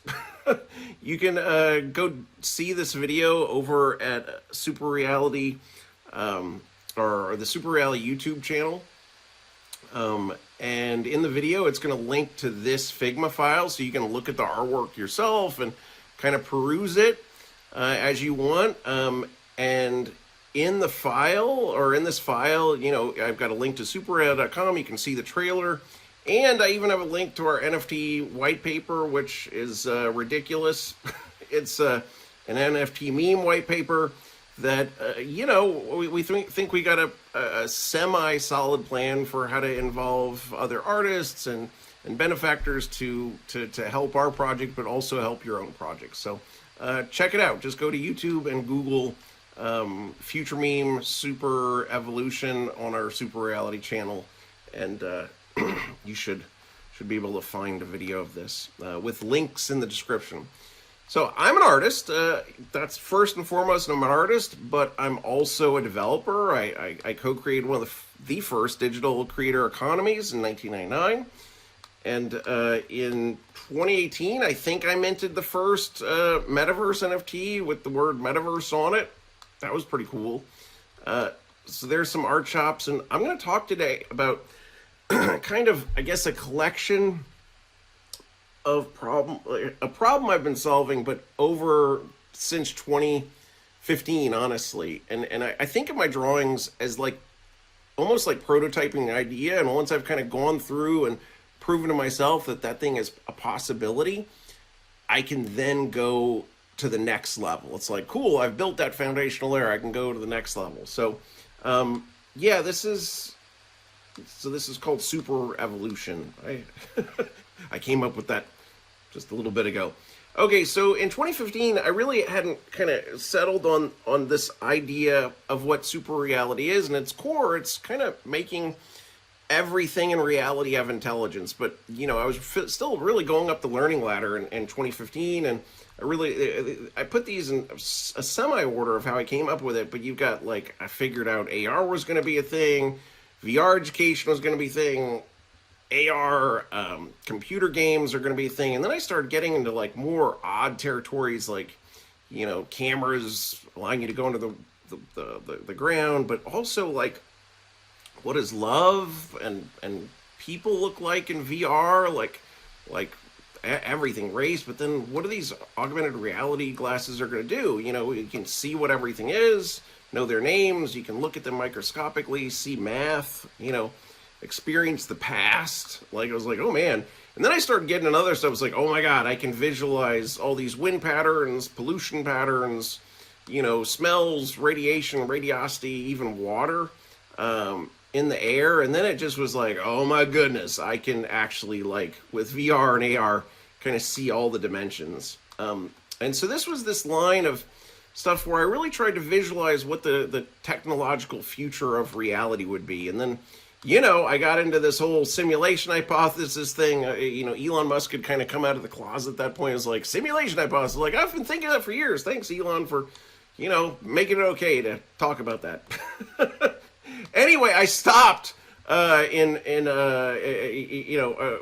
some point. This is my last thing. I'm like, whoa. There's a lot of AI here thinking about this stuff. And for whatever reason, I stopped. But then this magic moment happened where the Magic Leap came out. And I realized that, hey, oh, good. I've been thinking about the metaverse for a while. I think it's time to work on that. Like, if you went to the first LeapCon, it was amazing. And that's when I kind of, after using the Magic Leap, I realized that you could kind of simulate, and then later, okay, we could accurately maybe try to give nature and everything in a voice. And I called it Gaia. You know, Gaia means this personification of the earth. And started really, like, you know, working out these problems in my thing. But it was like, oh man, you can make animals talk, you can make people with disabilities who can't talk anymore still have a voice, babies, it was so many different things, and it was just all kind of flooding into me until, like, I was just really trying to, like, figure out what it meant and where we're gonna go. And I even, like, was very stoned and, like, scrawling out a 20-year plan having planets talk. And then I kind of, had this thing of, like, here's the Earth and the way it was, and hoping what this new kind of view of reality could make for all of us. That was the core of it. And I just kind of went down the line over the next couple of years of like, well, putting stuff in series is maybe okay, but what if we put it in cats and cactuses instead and gave them a voice? And I just really went down this learning ladder of like using sensors and, you know, being able to like have these things tell us why global warming is killing them, to could you kind of simulate some chatbot stuff based on IoT sensors with animals? Like, oh, you could totally do all that. And I just kind of kept on going, and then thinking about what a base reality would probably be needed, especially when we started inventing all these other virtual realities, and then getting kind of a recipe for it all. And I got 30 seconds left, and then really figuring out, well, what are the least fucked ways to create these collective intelligences, right? And how do you get everybody included in these things, and how do you get people to get paid for them, and what does that relationship look like, and what is it called, and where's it teach at, and why should they be open source, and you know, what these transparent goals, that how do they function, what's their code, and what's it going to mean for everything. So I think I've kind of oh man, I'm at my 7-minute mark, so you're gonna have to see the rest here. And I don't know, we're working this thing called Super Reality, and we're an open collective, a non-profit, open source Super Reality, and yeah, we need good ideas and good people to help us out so we don't screw up. And yeah, this is the art that I create. It helps me think about stuff. So thank you guys. Nick, are you still here? Yeah, I'm still here. Can you guys hear me? We hear you perfectly. It's like the same voice. It's actually kind of eerie. For us, it's difficult to really know that was a recording. But let's do one thing. Because you wanted the opportunity to jam with me, and I always think that I am not good at singing, man. I'm not good at singing.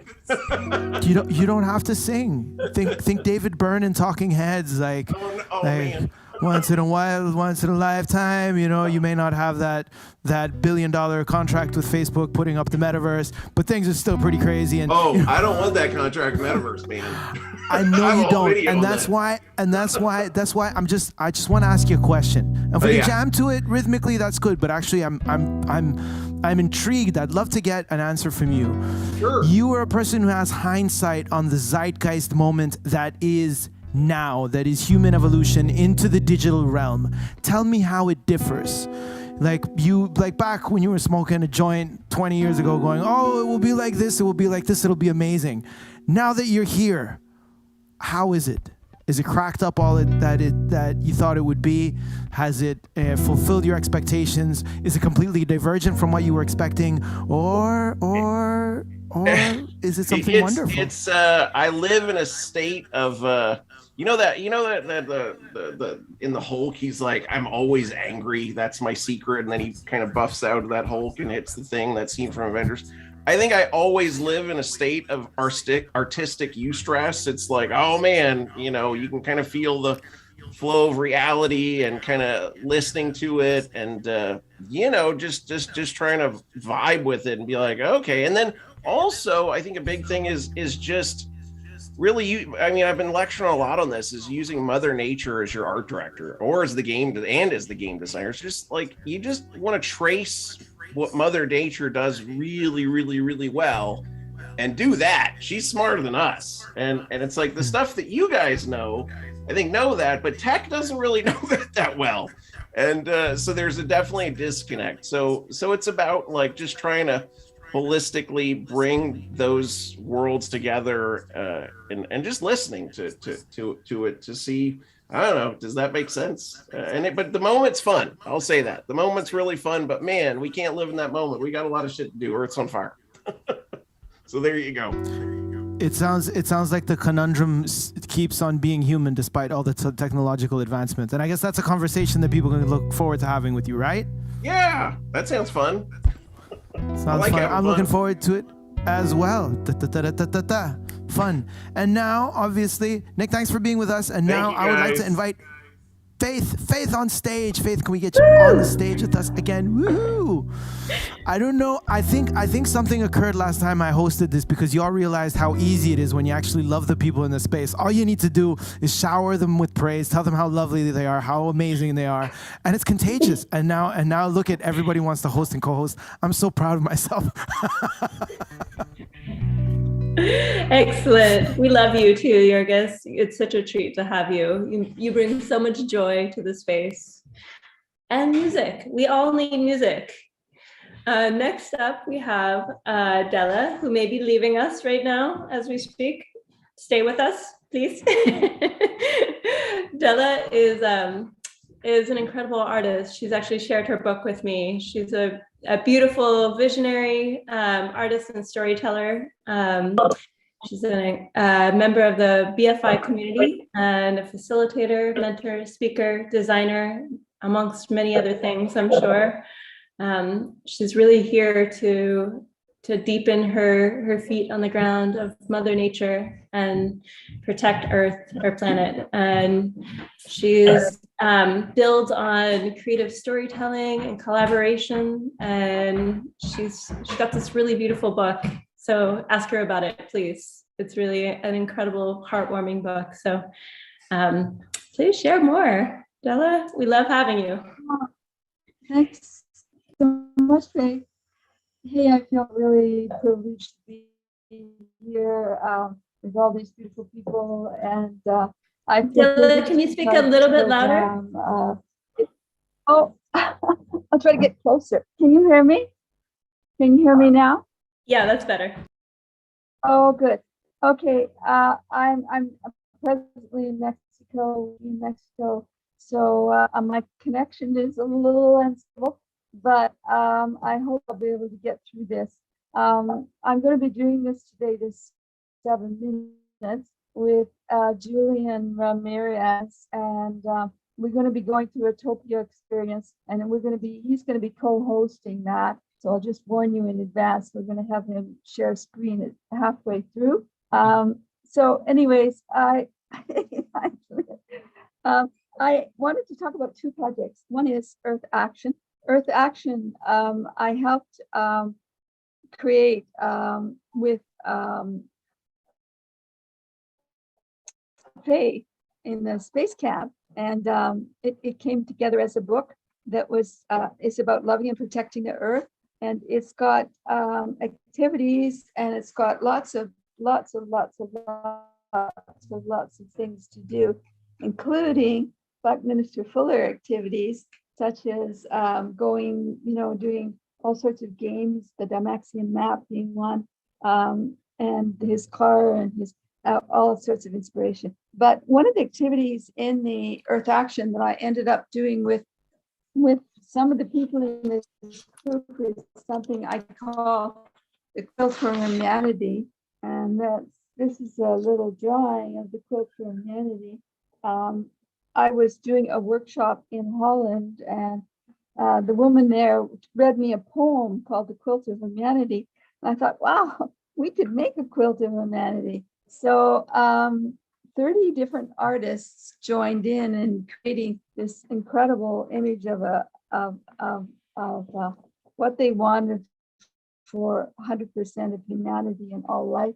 And 15 of those artists are from the DSS. So I'm really excited about that. I ended up making 3 pechakuchas, the Japanese storytellings of their art, and I have it in Topia. So that's kind of a cool thing. The link is in Topia. But the other book that I have been working on, because I write books and I paint my stories, is called Star Galaxy for the World. Star Galaxy for the World is a story that created it originally when I had cancer, and I worked on 7 angels of healing, and then they became the angels, the storytellers of healing, and those storytellers of healing all have messages for people to be more kind, to be more gracious, to be creative, and all these wonderful things that we can become, which makes life more pleasant. So in thinking of what I was going to do with the book, first of all, it was a play in Japan, and or the Miracle Galaxy was a play in Japan. And when I saw it, I said, hey, this could be for the world. But of course, COVID came along, and with that, it was like, oh my gosh, the live performances became less, the storytellings became less. And so I had to think of other ways. So unfortunately, what happened is Topia came along. And I started thinking, oh my God, I can actually share this story still in Topia. And so Julian and I and my husband, Dale Bertrand, created Star Galaxy for the World in Topia. This is the map of Topia, or the map of Star Galaxy for the World. And it sort of goes in a circle. I love mandalas. And so the journey is a circle. And at the top there, you see how you go around the mandala of the Star Galaxy and how you meet the storytellers of healing and learn the things that you can discover in Topia. One of the things, of course, I've been very involved in for many, many years is collaborations with different artists in the world, different theater groups, different musicians. And so I've included some of them in Topia. I have 7 links to 7 different groups that are performing, that are doing art. And so anyways, maybe we'll go into Topia, Julian. Can you share the screen? Yes, I was having a little problem with my connection here. This is pretty much the map of the world. Hello? Hi, Julian. We can hear you. And if you want to drop it in the chat, if it breaks, I'm happy to screen share for you. I'm trying to share a presentation on my iPad. It looks good. All right. So this is the world that we created. This has been a really great experience, learning experience, working with Della and all the people involved. So we kind of mix here different media, 3D and 2D, and create that story that goes through these houses here. And it goes like a circle and goes like this to this place. And it's basically a story about, like Della was saying, healing and transformation. So we use some of her paintings as backgrounds and the idea of creating this world. And we mixed those textures to some solids to create the houses or the places for the storytellers. Well, we don't have very much stuff. And we start like mixing those media and making some modeling for the characters too, to create some kind of depth. And we're working on this animation, which is going to be the sequence of going through those houses and receiving the stories and the healing teachings of these storytellers. And this 3D version, it's on. We're working on that right now, and I'm trying to go to the world right now, which I had a little problem before. But give me 1 second. I'm gonna drop in the chat too.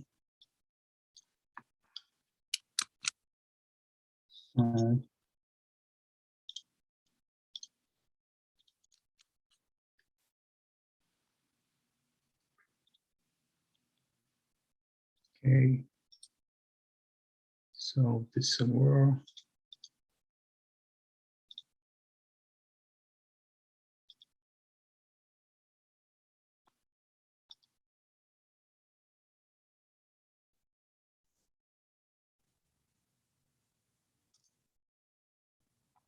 So we come here, it starts here, and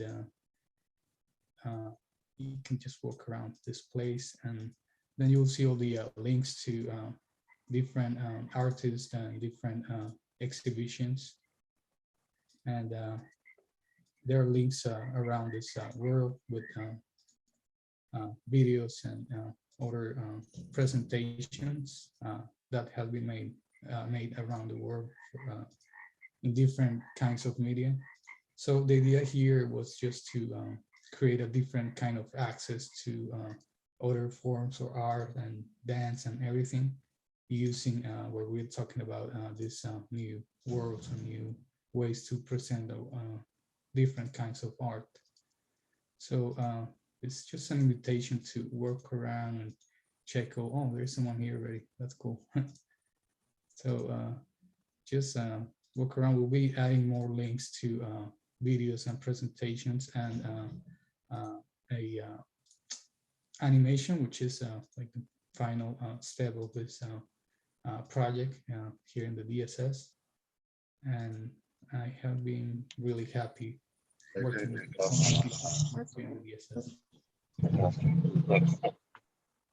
I just invite everyone to participate and maybe link your own words to this one and just share your art. There are so many ways we can do this. The host would like to listen. Can you put it on?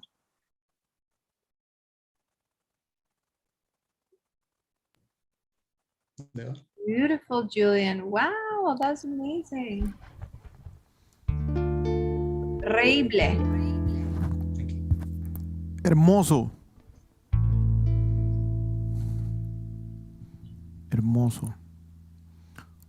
Roxy, my love, my camera is not working at the moment, but I'm here. I'm present with you all. Issues. Well, next we have Stephanie and Strupi, two of our favorite friends. But I want. Can I say something nice about them because I love them so much? Of course. Is it possible? Yeah, that was your job. You remember how we talked about that was my job. You see, but like, my heart can radiate light without visual help, and I'm absolutely happy that, for example, the whole journey of the Design Science Studio has not only gotten me to witness the magnificent creation and creativity of amazing human beings, but also see how they get together and they create offspring. And this is one of those examples where two amazing creators have come together. And I've seen Strupi bloom, and I've seen how Stephanie, her perspective has brought so much more to what they're doing together. And so not only getting to experience artists, but seeing their evolution and also how they cross-pollinate and create beautiful, beautiful new things, for me is an absolute delight. The two of you, you know how much I love you. Mwah.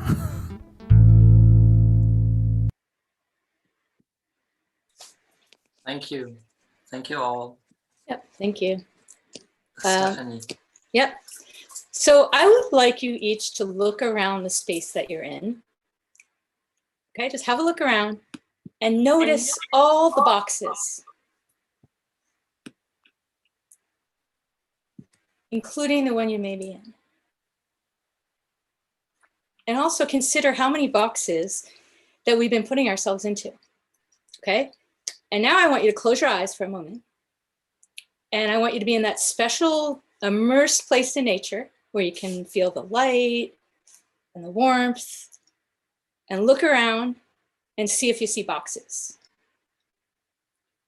The rest of the non-humans build very differently using structure, as nature, Bucky, and Strupi have taught me. I came into the studio with an ongoing project called Wonder. We're a way for the cosmos to know itself. And it's an ontological life study, and I realized that most adults can't get there because the structure doesn't support it, or the majority of us. So I started working on a project called Tuning the Vessel. And at the base is integrity, which brings us back to structure. Within the DSS, I've come to learn that living systems are based on structure. And as my cohort and fellow feedback systems cohort Strupi will share, structure is not a box. The sun, the moon, all the planets are sphere, and we can learn that structure is sphere, and structure may be different and more inclusive than most education has taught us. So let's reconsider a sphere. We've been conditioned to believe that the box is structure, and we would like us to come back to the thinking of Buckminster Fuller, which is at the root of the design science studio and decade.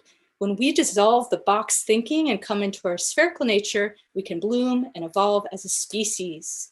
Take it away, Stroopy. Well, thank you.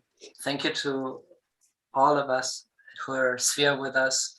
Thank you to Stephanie to introduce what we're doing and invite you all to have a look around your habitat for a moment. And you may notice that there is an overabundance in the anthroposphere, the sphere of humanimals, of, well, this, it seems. This, okay, now Curtis Lee Mitchell is screen sharing, so I don't know if you actually see what I'm showing, but if not, well, you can come back to the Bucky bloom later on, where I will be talking about this in a little bit more detail. This is the other thing most of us are conditioned to feel at home in. And you notice how there is something missing with these things. And if I wanted to make this into the thing that people tend to go back to when they made a mistake in their endeavors, you know, they always tend to say, let's go back to square one. And square one is a funny place to go to, because to get there, we already need to have more than that. And I'm going to put in a connection into this square, one that seemingly might not be so important, at least not in the way we've been taught to understand the world, but that helps a little with the square. If I hold it, oh, sorry. If I hold it now, it might almost be a square, but no, not yet. So we do have a second connection that is absolutely necessary to actually manifest that so-called square one. And once I have that put in, bear with me. It's a little bit fiddly, these things, you know, but it's worth the fiddling. Once I have those two connections in, we can talk about this becoming a square.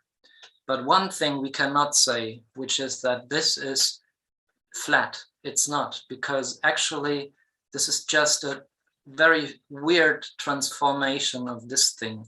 And this very thing is the structure of space-time.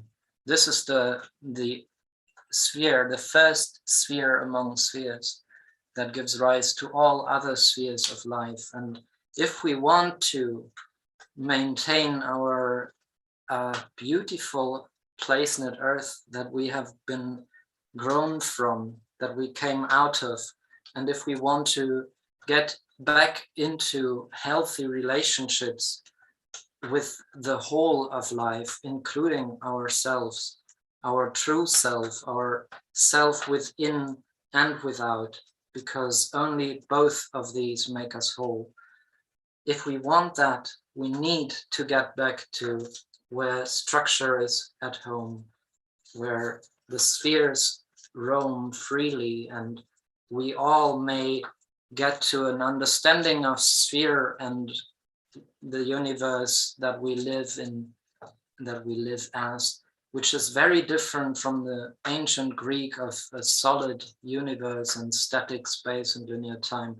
Instead, we will get to one which is structured and balanced and conducive to all life, because life is relationship and it is triangulation. It is an eternal dance of spheres that come in many shapes. You know, they may look like you or me, they may look like the cat on my lap, or any other of the many, many, many incarnations of universe, but all of them are alive, all of them are you and I, our whole being, and we all belong to one another. And there is no reason not to recognize that, except that we have been conditioned to look at this wonderful universe through a framework of nonsense, which is now obsolete since Bucky has taught us differently. So let's come together and envelop and live in and hearten the way of the spheres and get back to our natural capacity of spherical thinking. Woo-hoo! Thank you for breaking us out of these boxes, both of you. Did you have something else to share, Stephanie? No, thank you. Yes, let's get out of the boxes. That was Stay so, sphere. yeah, as we are in them so often, you know, we have to remember that we are such grander multidimensional beings in this experience. And so thank you for this reminder. Yeah. Thank you so much.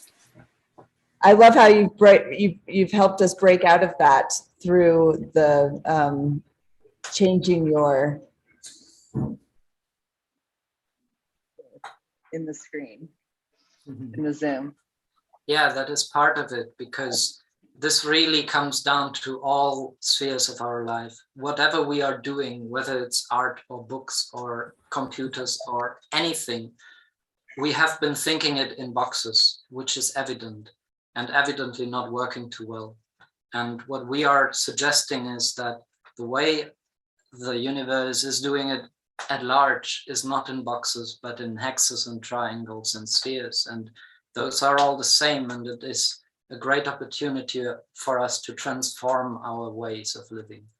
And if you don't make it to the Bucky room later, or do, but need more time for this to sink in, please join us tomorrow at 9 a.m. PST in the Futurists Cafe for the Fuller Moon Day, which we've been doing recurrently every week to orbit together around the framework of spherical thought that we have to share.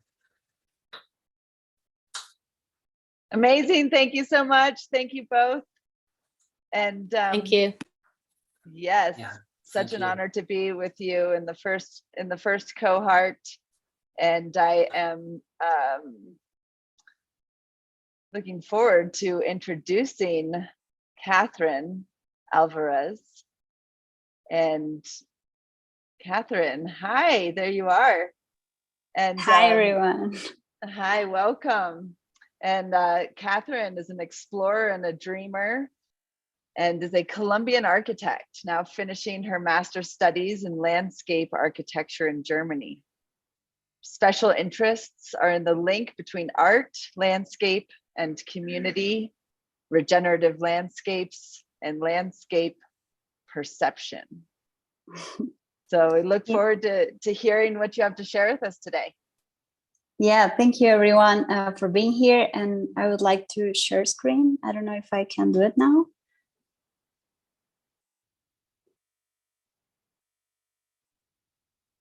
Yes, okay. You should be able to now. So just let me know if we already can see it. Yes, sounds great. Looks great. So yes. So yes, hello everyone. My name is Catherine. I'm from Bogota, Colombia. And yes, today I would like to share Paisaje Sentido, or meaningful landscape, as a research creation project. So thanks again for being here, and I hope you enjoy it. And first, I would like to start with this word paisaje as the beginning of my journey. I understood paisaje, or landscape, as in the reality that we are creating this moment, every moment. So for example, the paisaje, or the landscape of my last years, has been composed between the Latin American landscape, but also and my ancestral roots, the street life of the Colombian capital, but also the German structure and the functionality, or the rules and organization. So landscape is more than what we see, is what we live and where we inhabit.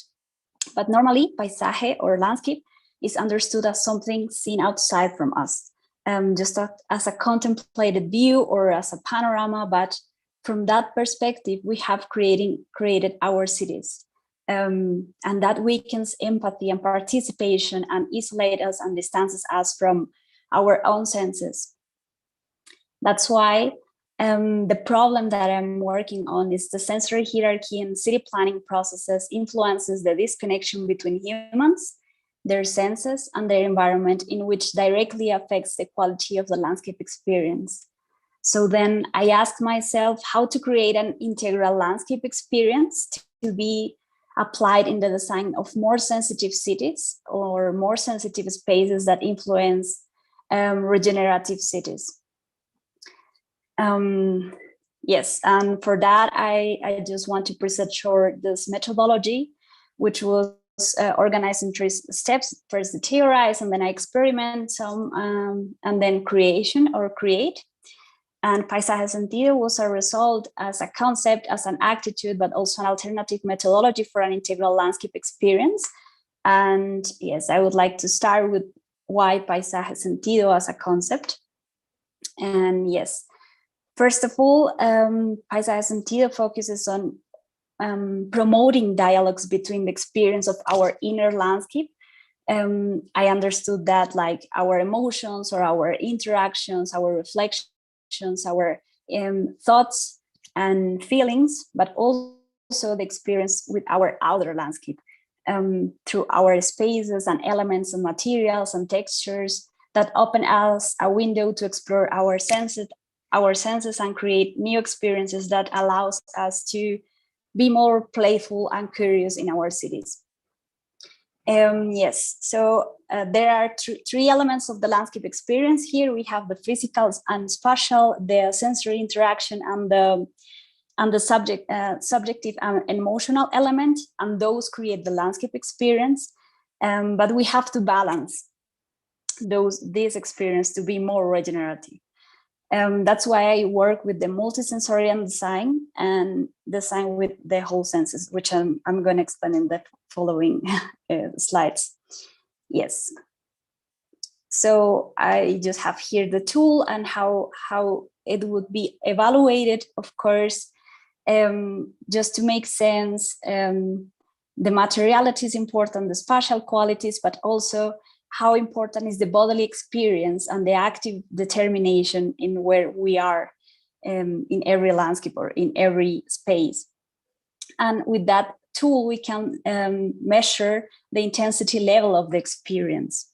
But at the end, all of this theory is just to prove or to understand how the generative experience we can transfer it to a regenerative experience, and that would be just a rating regenerative system at the end. So I just have some examples here from a long list. I just choose 2, and when I was there, this is in the north of Germany, and I felt there that it was a really flat experience. I felt that the cold and the materials that were disconnected with the place. The materials there, I felt it was just the extension of the city in a natural landscape, and it doesn't offer a place to stay, to enjoy, to sit, and that's why this tool proves that it was a degenerative landscape experience. And on the other hand, I would like to show you how would be regenerative landscape experience. For example, this is in a community garden in Berlin. And the focus on this project is to offer experiences and curiosity and have multiple workshops and grow food together. And that's why these elements awakes curiosity and explores, and we can participate there. That's why we need more of those regenerative spaces in our cities. Yes. So paisaje sentido then would be those methodology. This is a really big concept, but this tool would offer to designers and planners to innovate into the design processes, just if we focus in our senses, just if we offer this option to combine what would be a city look like if we just put attention on what we see, what we smell, what we touch outside there. Yes, and I don't know if you can see it now. It takes a bit time. Yes, but the next slide talks about why paisaje sentido also is an attitude. And that's the main important point, because it's a purpose to reclaim our connection with the wild, with the intuition, with a deep intuition in our everyday lives, but also invite us to unlearn and to train our senses, to remember how it feels to feel, to touch, to hear, to smell outside, and to recognize the body as our own territory, but also to real-life architecture and the city as a laboratory of regenerative experiences. So the question I would like to share with you is how the city allows me to connect with my body, with my senses, and with the environment, and how active and aware I am in my own landscape experience, because we all have this option to just go there and feel and to experience in another way. So thank you very much. And just remember that we all have this possibility to transform these experiences. Beautiful. Catherine, muchas gracias. I was born in Bogota too. No sabía. And ladies and gentlemen, to be honest, it's not the friendliest of cities, ¿verdad que no? No. I think anybody who's lived in Bogota understands the need for regenerative design and architecture and city planning, for absolute sure. That is a conversation I'm sure I would love to have with you, and I know many others would love to have that conversation as well. A big besito. Mwah. Thank you, Catherine. A todos un beso. Ciao. And I feel extremely fortunate now that I can ask to grace this stage with the beautiful presence of the Empress Diane. Diane, are you present? I am present. Greetings. All So these lovely. faces, all these kisses are so beautiful. So beautiful. So much love in this space. So much love. So much love. So much If love we in- express any more love, people might think that we're just a bunch of hippies. We should be very careful. Nothing wrong with that. Nothing wrong with that. That's what I said. But you know, a couple of sessions back, I called us all regenerative hippies, and some people took it to heart the wrong way. So I'm very careful. Very, very careful. But that said, I know my true nature. But I agree with you that we should be generous with our love, and I know that you have a lot of love for the next person who is going to take the stage. Is that right? Indeed, I do. Thank you so much. Thank you, Catherine, for that invitation to the multi-sensory experience of our landscape and our city landscape. Deeply resonant. Thank you for that. So, beloveds, I would love to introduce you to Pamela. I'm just going to pull up my notes here. So I have Pamela and the name Garioli here. Roxy, is this aligned? Yes. Perfect. Good. So Pamela is an artist and fabricator, focused on using the components of reality to make something. Hey, Kate, sweetie. Yes. There's this kind of event. Can we all mute, please? Thank you. She sold leftover scraps into furniture, unplanned moments into photos, videos, and is planning today's visions into tomorrow's regenerative economy. Welcome, Pamela. Thank you. So I see films as our collective consciousness. They shape our understanding of what is possible and what is real. So I'm making a film that will provide instructions and inspiration for our collective to transformation towards the regenerative economy. And I will share the screen. Here we are.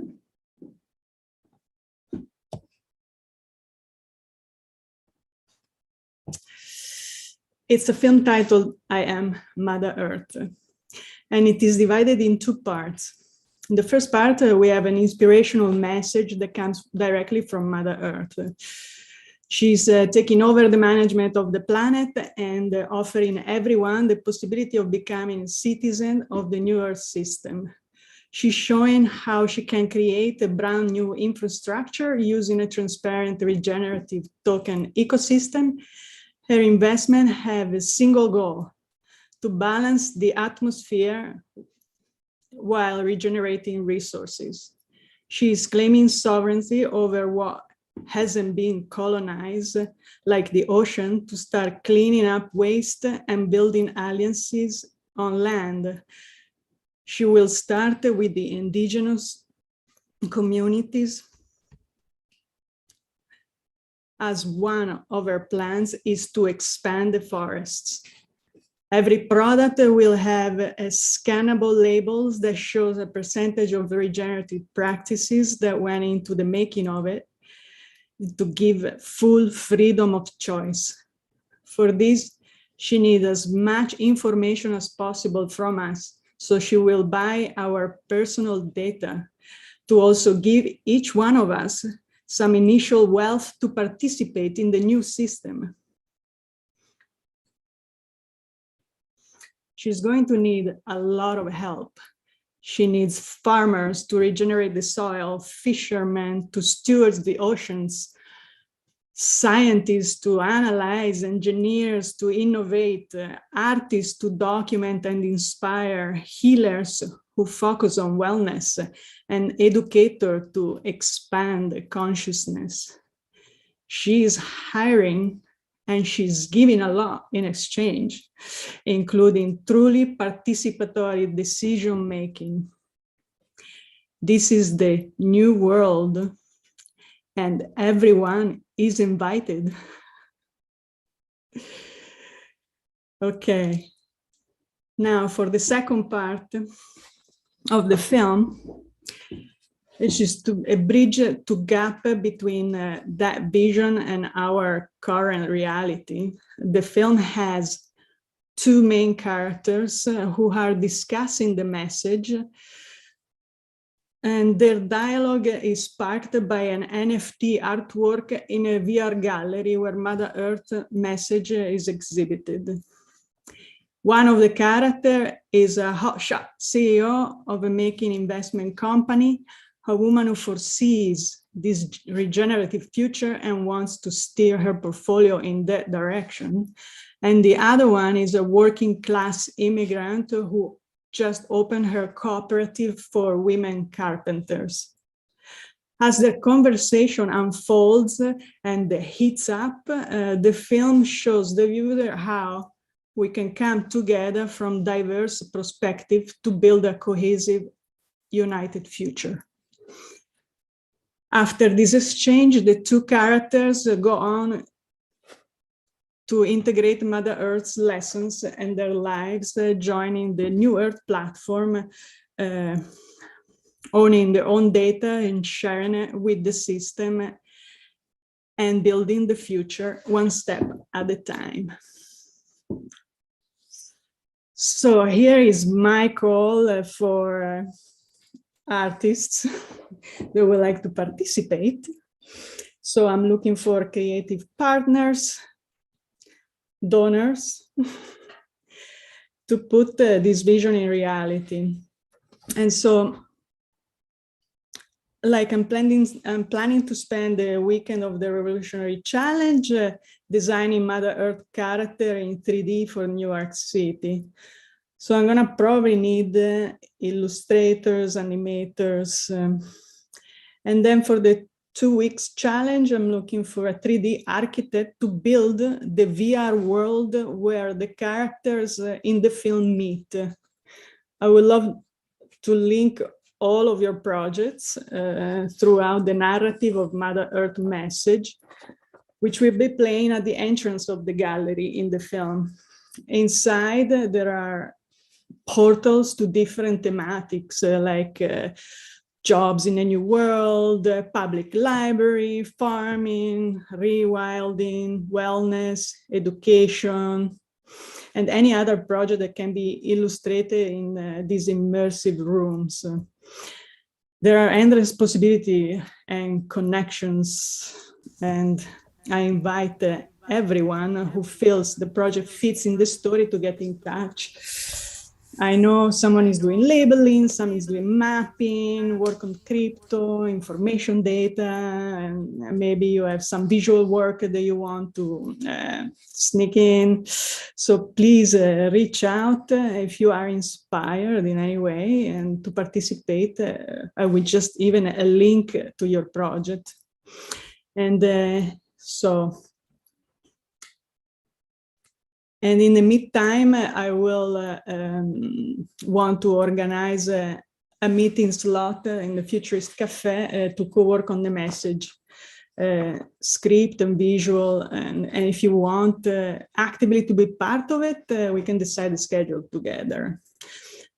Also here, I'm interested in illustrative writers, philosopher. And as far as we go ahead, I want to finish the script, and but also my other idea is to make it possible for Mother Earth message, the first part of the film, to be continually developed by contributors, so that it can expand and find new links between utopia and reality, and make it a game on how to save reality.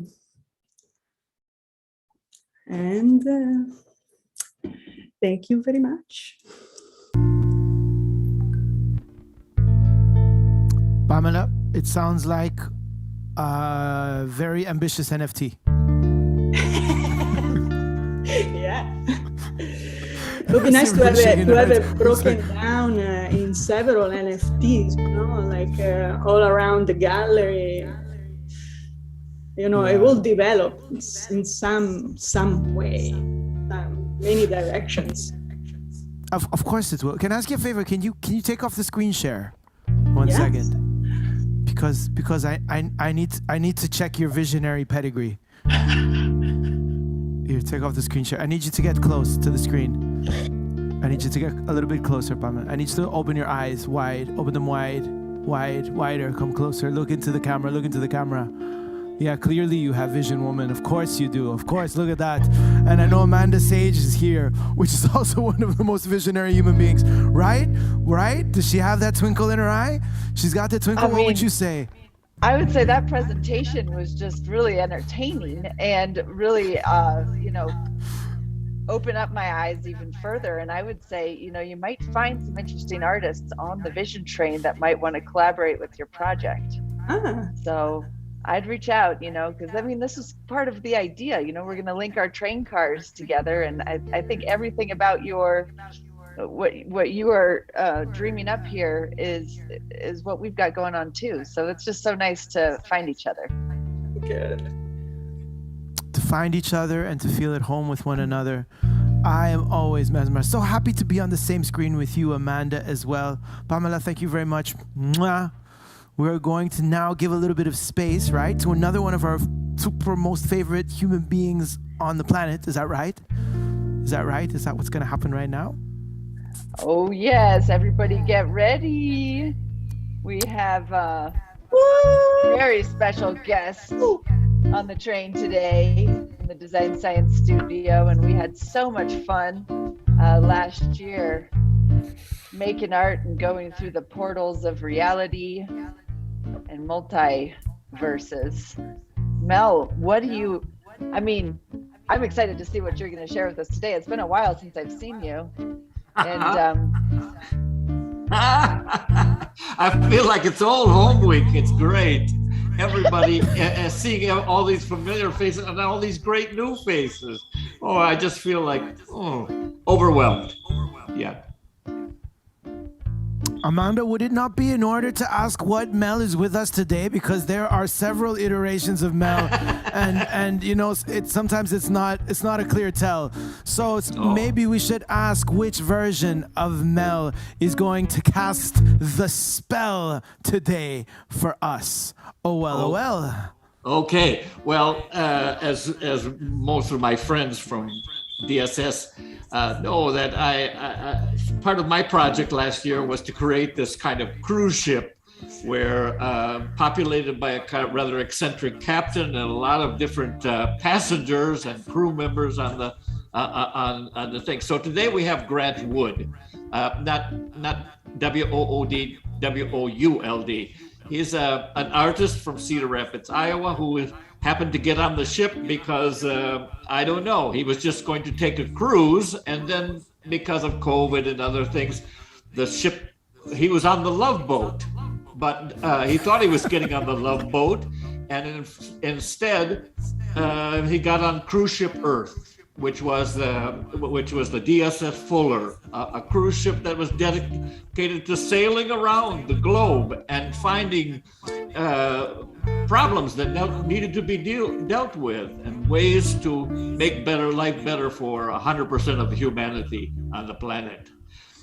And so he decides he has to change from being an artist, just solely all about himself, to being someone who is more open to ideas, and a big part of it is a big part of his interest is recycling.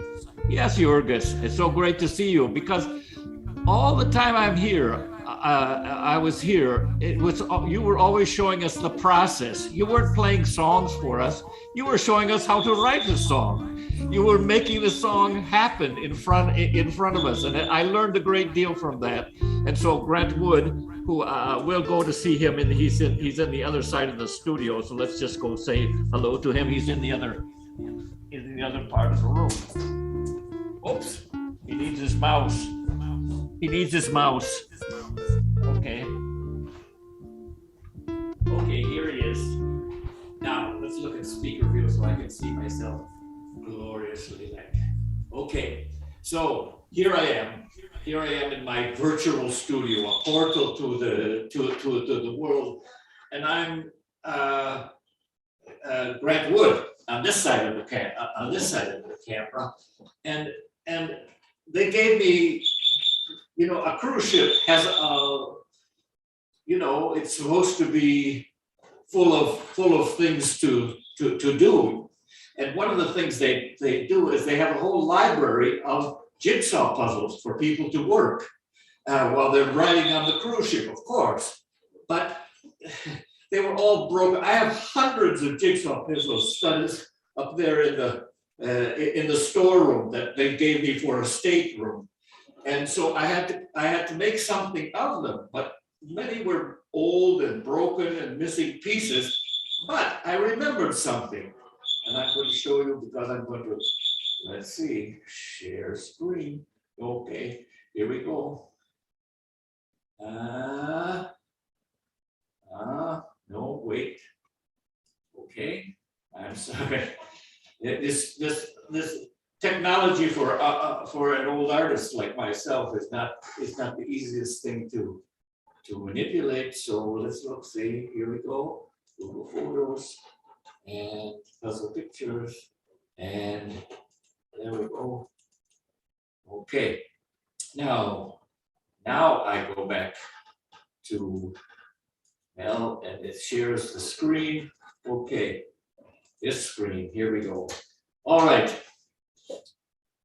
As an artist, Grant Wood looks around him to see what materials he has to work with, and he sees all these discarded jigsaw puzzles, a lot of missing pieces. No one wants to work a puzzle that he doesn't have one piece missing. So he takes these puzzles and he remembers a childhood memory. It turns out that when he was a child, he had a set of airplane puzzles. And they were flying in different directions. And he found that they had the same stamp but different pieces, so he could put them together and make mid-air crashes. And that little 10-year-old terrorist grew up to be an artist. And the artist remembered, oh, yes, manufacturers make puzzles that have more, they make more pictures that all have the same stamp, but they just put them under a cookie cutter. So he had this idea to take some pieces from one and move it to the other. And then he came up with this solution. It's not cut in any way, it's just mixing the two. It's various ideas that he's mixing two jigsaw puzzles to make new jigsaw puzzles. And it seems to him like an idea about recycling, a way he can connect with cruise ship Earth. He can connect because he is able to recycle things into new artworks and teach people about the process of looking at resources and saying, what was a dead end activity? Most of us think of a jigsaw puzzle as just like a waste of time. It's a good waste of time for many people. They enjoy doing it, but they think of it as a pastime. But how can we make something like that into a new resource? How can we take some wasted thing and make it new again?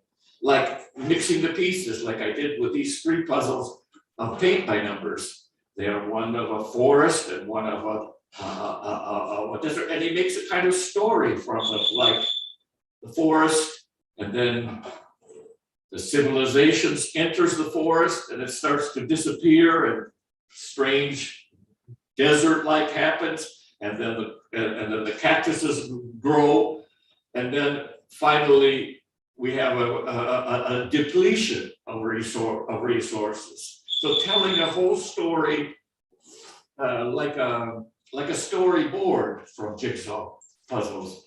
And now he's looking at new ways to combine them to make, I don't know, I look at this one, I see a kind of face in the middle of the picture there, maybe even a large dog with an eye near the top there.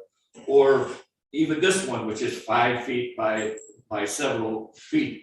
The whole idea, and I'm going to stop sharing the screen here, the whole idea is that we need to look at all the resources that we have and stop thinking of them as products and start seeing them as processes for coming up with new ideas, and to study our learning process.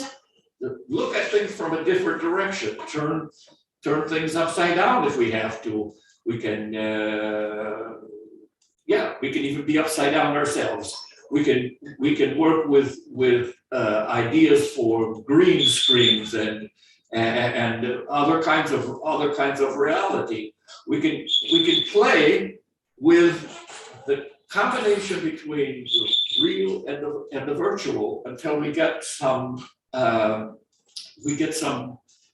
happiness, so we get some connection with mixing that old world physical reality and a new kind of virtual reality, a mixture of things. So that's what Grant would like you to do in the future. And that's why I'm glad you gave me a couple of seconds here to show things off. And I'm going to pass things back to Jurgis, one of the famous person in the world, and hi Roxy and Amanda and everybody. I'm so glad to see you all again. Lovely, Mel. Such a pleasure. You know, if you're Mr. Wood, I'm Mr. Did. Have been there, done that, Mr. Done That. We go hand in hand. So lovely. Ladies and gentlemen, can we get a lot of love for Mr. Melandringa? Lots of love for this fine gentleman. Amanda, from what I hear is we are going to go into an orientation right now. Is that absolutely correct, or do my eyes deceive me? We are. We're missing Vincent, though. Vincent, where are you? Oh, there you are. Hello, I'm here.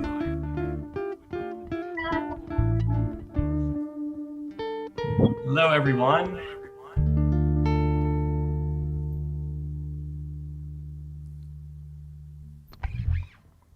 All right, so today has been awesome so far, and it's about to get better.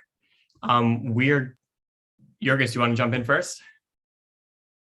No, just agree with you completely. Cool. So My name is Vincent, and I'm the founder of Trove, which is the platform that we're hosting the event on today. And one of the sort of missions of Trove is to help people find their path to action. And so as part of that, I'm going to be your guide and showing you how to choose your own adventure and give you a little bit of a preview of how to explore the event page. So, can everyone see my screen? Yeah. All right.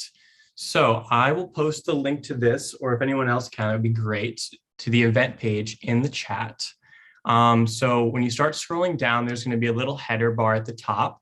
So you can check out all the different people that are featuring, or you can go right to the agenda. So we are basically at this point where there are going to be a lot of different stages or Zoom rooms happening at the same time. And so you guys get to kind of pick and choose where you want to go. To give a brief kind of overview of the different rooms, I'll start with the vision train. That's where we are right now. So you can stay in this room and you can see all the presentations that are coming up in the vision train. The vision train is about interactive art, sensory experiences, dance, movement. Then we have the Futurist Cafe, where I'll be presenting. And the Futurist Cafe is kind of flavors of this room, is like learning from systems designers, architects, technologists. This is about the different social and technological innovations that are looking towards the future of our economy. Then there is Dissolve, which is about stories and experiences for personal and planetary regeneration. And you can see the different presentations in each one of these sessions here. You can also click on them to basically see a preview. And then the links to join each session are this purple join button. Or if you go back to the stage, there's also a join button here. So that'll let you kind of navigate to the different Zoom rooms. Then Create Habitual is space for movement, embodiment, singing, breath work. And Bucky Bloom will explore the world of emergent art, design, and new technologies. There's going to be things about zero waste fashion and collaboration. And then Beaming is about the new cultural narrative for humanity.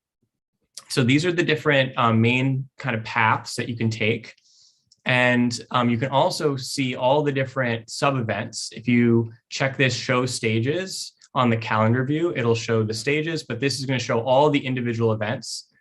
The other thing is there are different ways of viewing the information. So if you want to kind of explore, you can go to the gallery view and you could pick topics that you like. So like, for example, I'm interested in art and architecture and data.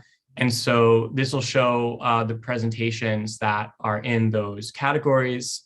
And then what you can also do is search for a specific presentation. For example, let's say I wanted to go to the Climate Action Game Show. You can open up these cards and watch a preview. Hi, my name is Jenny Gottstein, and I'm an experienced designer in Ideas Play Lab, and I'm designing a climate action game show. So if you want to get a little taste of what's going to be inside, each one of these pop-ups has a description, and then some of them have little trailer videos.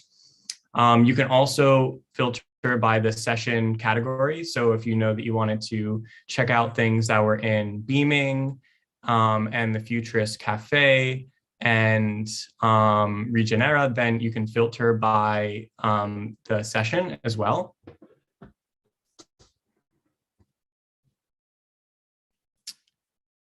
And then there is a timeline view as well, which will kind of stack all the different times that are happening all on top of each other.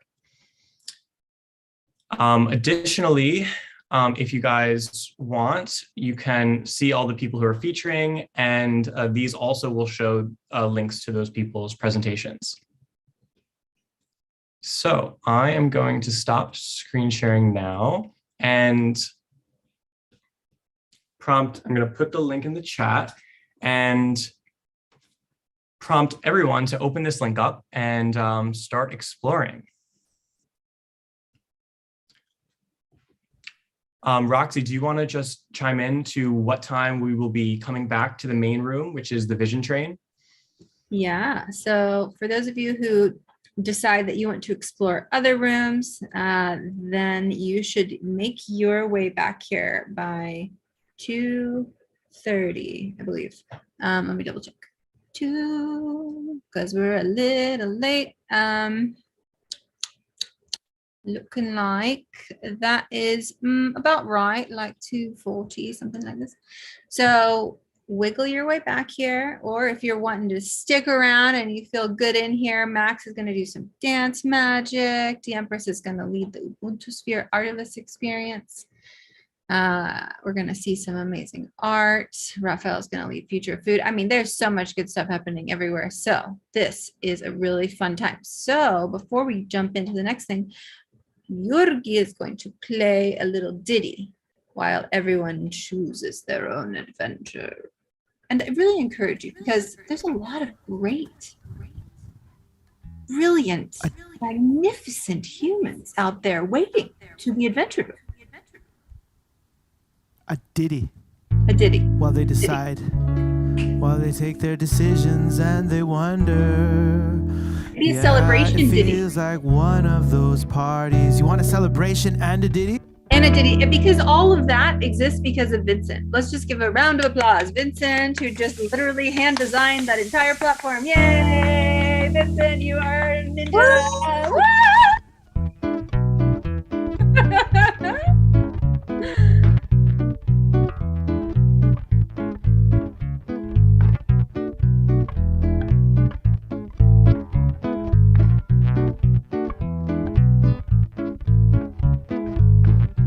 Brother, your microphone is muted. But we can hear the guitar. Yeah, Vincent.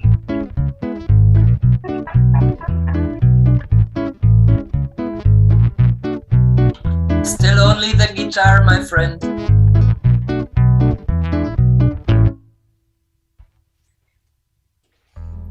He wants you to sing.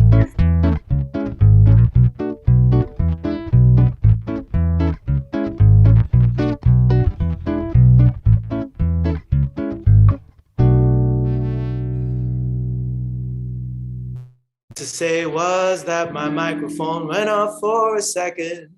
But what is my voice in such a space when there's so many other beautiful voices here that can and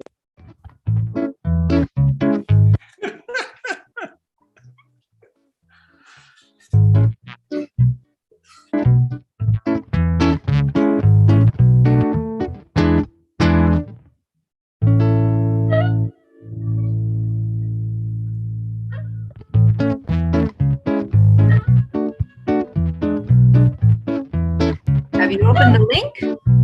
Are you reading away? Good. Open the link. Again.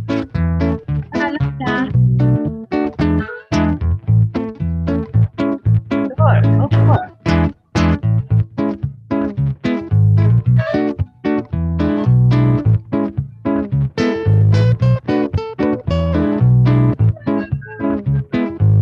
Is the link the Dissolve and Bloom link? Yes, Nora, that is the link. The Catalyst Network in the chat.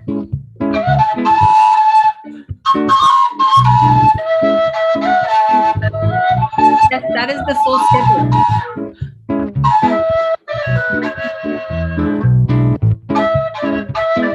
And then you click on. I'm hearing dissonance with the music. I know, it's crazy. when you're here, fantastic job.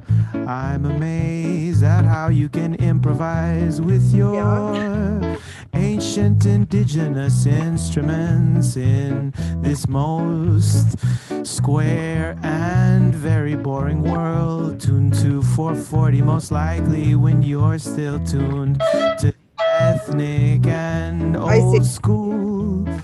tuning of the universe. And that will take me to a different platform? We'll take you to a different Zoom, yes. It will take you to a different platform. And then you will come back when you're done. So all of these are different Zoom rooms. Some other platforms. A different Zoom. There's a room where you'll find your brethren and your sister, and they'll be mingling, they'll be having fun and talking. Hello, I'm Kami, and I'm asking you to come play Kami with will me join over us at as my well. sexuality We workshop. can see her We're gonna sharing. break down the tools of all our senses and Break down understand the tools of our senses, yeah. today. If you want to hang with Kami Romero, you just press join. And that's quite okay, cause I might just press that join. And if there's someone else you feel that resonates more with you, well then it won't be the last opportunity you get to jam with these beautiful human beings. Does that make sense? Roxy, would you like me to keep playing this celebratory ditty, or am I just annoying the crap out of you? No, you're doing great. I think take it personally. I won't take it